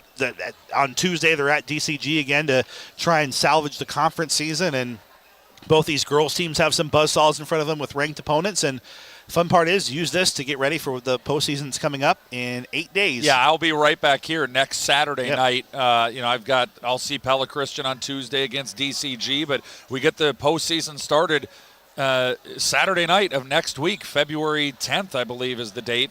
And Pella Christian will play Cardinal. There's a lot more time to talk about that down the road, but I only bring that up to highlight postseason is basically here. We have some stuff still to be settled during the regular season, but if you say you want to be playing your best basketball at tournament time, it's time to start playing your best basketball. You got a week to figure it out. Right. Also, by the way, a trip for both of these teams to Indianola Tuesday for the Pella teams, and then Thursday for Pella Christian is also a part. I mean, right. So there's more tough games to come and more Buckle fun to be up, had. yeah. And then, of course, Pella Christian's boys ranked. Monday, we're going to also find out what their tournament trail is, which I imagine will be here for at least 2 games, and then a first-round bye as well. So, tell you what, another fun night. Obviously, a lot of work that has to be done for these teams yet, but not a lot of time left to do it. Also, shout out to Emily Spurgeon, finishing 4th at the State Girls Wrestling Tournament. Obviously, extremely proud of what she's done with the sport. Pella with 3 girls wrestlers up at State. They share with Knoxville and Pella Christian. A really neat story that's built there this winter as well. The Pella boys, a week from tomorrow, will be qualifying for State. You hear from Jay Pike tomorrow on the Hy-Vee Radio Coaches Corner. It's a fun time of year. It also becomes a very bittersweet time of year, Trevor, because in a month, it's over. The winter is over. So, any final thoughts, Trevor, as we wrap things up here? Again, your Pella girls winning 51-38, Pella Christian 67-54. Yeah, probably just a good chance to look at the records as we wrap up the broadcast. On the girls' side of things, Pella improves to 14-4. They're 7-2. Decent chance to finish second place in the Little Hawkeye Conference. You know, they've got Norwalk and Indianola, still to contend with. It appears DCG is a lock to win the girls' side. Pella Christian falls to 7-11, 3-7 in the league. On the boys' side, this gives Pella Christian a good chance to finish third place in the conference behind, however, Norwalk and DCG finish up. Although Pella Christian has both of those teams, or has the DCG side, and might get some help from Pella on the Norwalk side. But Pella Christian 14-4, 7-3 in the Little Hawkeye Conference. Pella 10-6 and 5-4. And that's In Closing, presented by Light and State Bank. Grow strong with us. For Trevor Castle, Tyler Crabb, our intern Paige Farrell, both taking photos tonight. I got a long night of editing ahead of me. Of course, always love that side of it. And for, of course, all of our coaches, the great, excellent team that Frank Vandenbosch has here at Pella Christian High School on the video stream here on Pella Christian YouTube channel. And, of course, a shout-out always to Andy at Pella Dutch Live for all the great video partners we have. And, of course, our great community of Pella. Again, your final scores. The Pella girls 51. Pella Christian 38, and the PC boys get the season sweep for the first time in 11 years over the Dutch 67-54. You've been listening to Pella versus Pella Christian basketball on the one to count on for today's local sports and the home of the Dutch and the Eagles. 92.1 KRLS. Have a great weekend.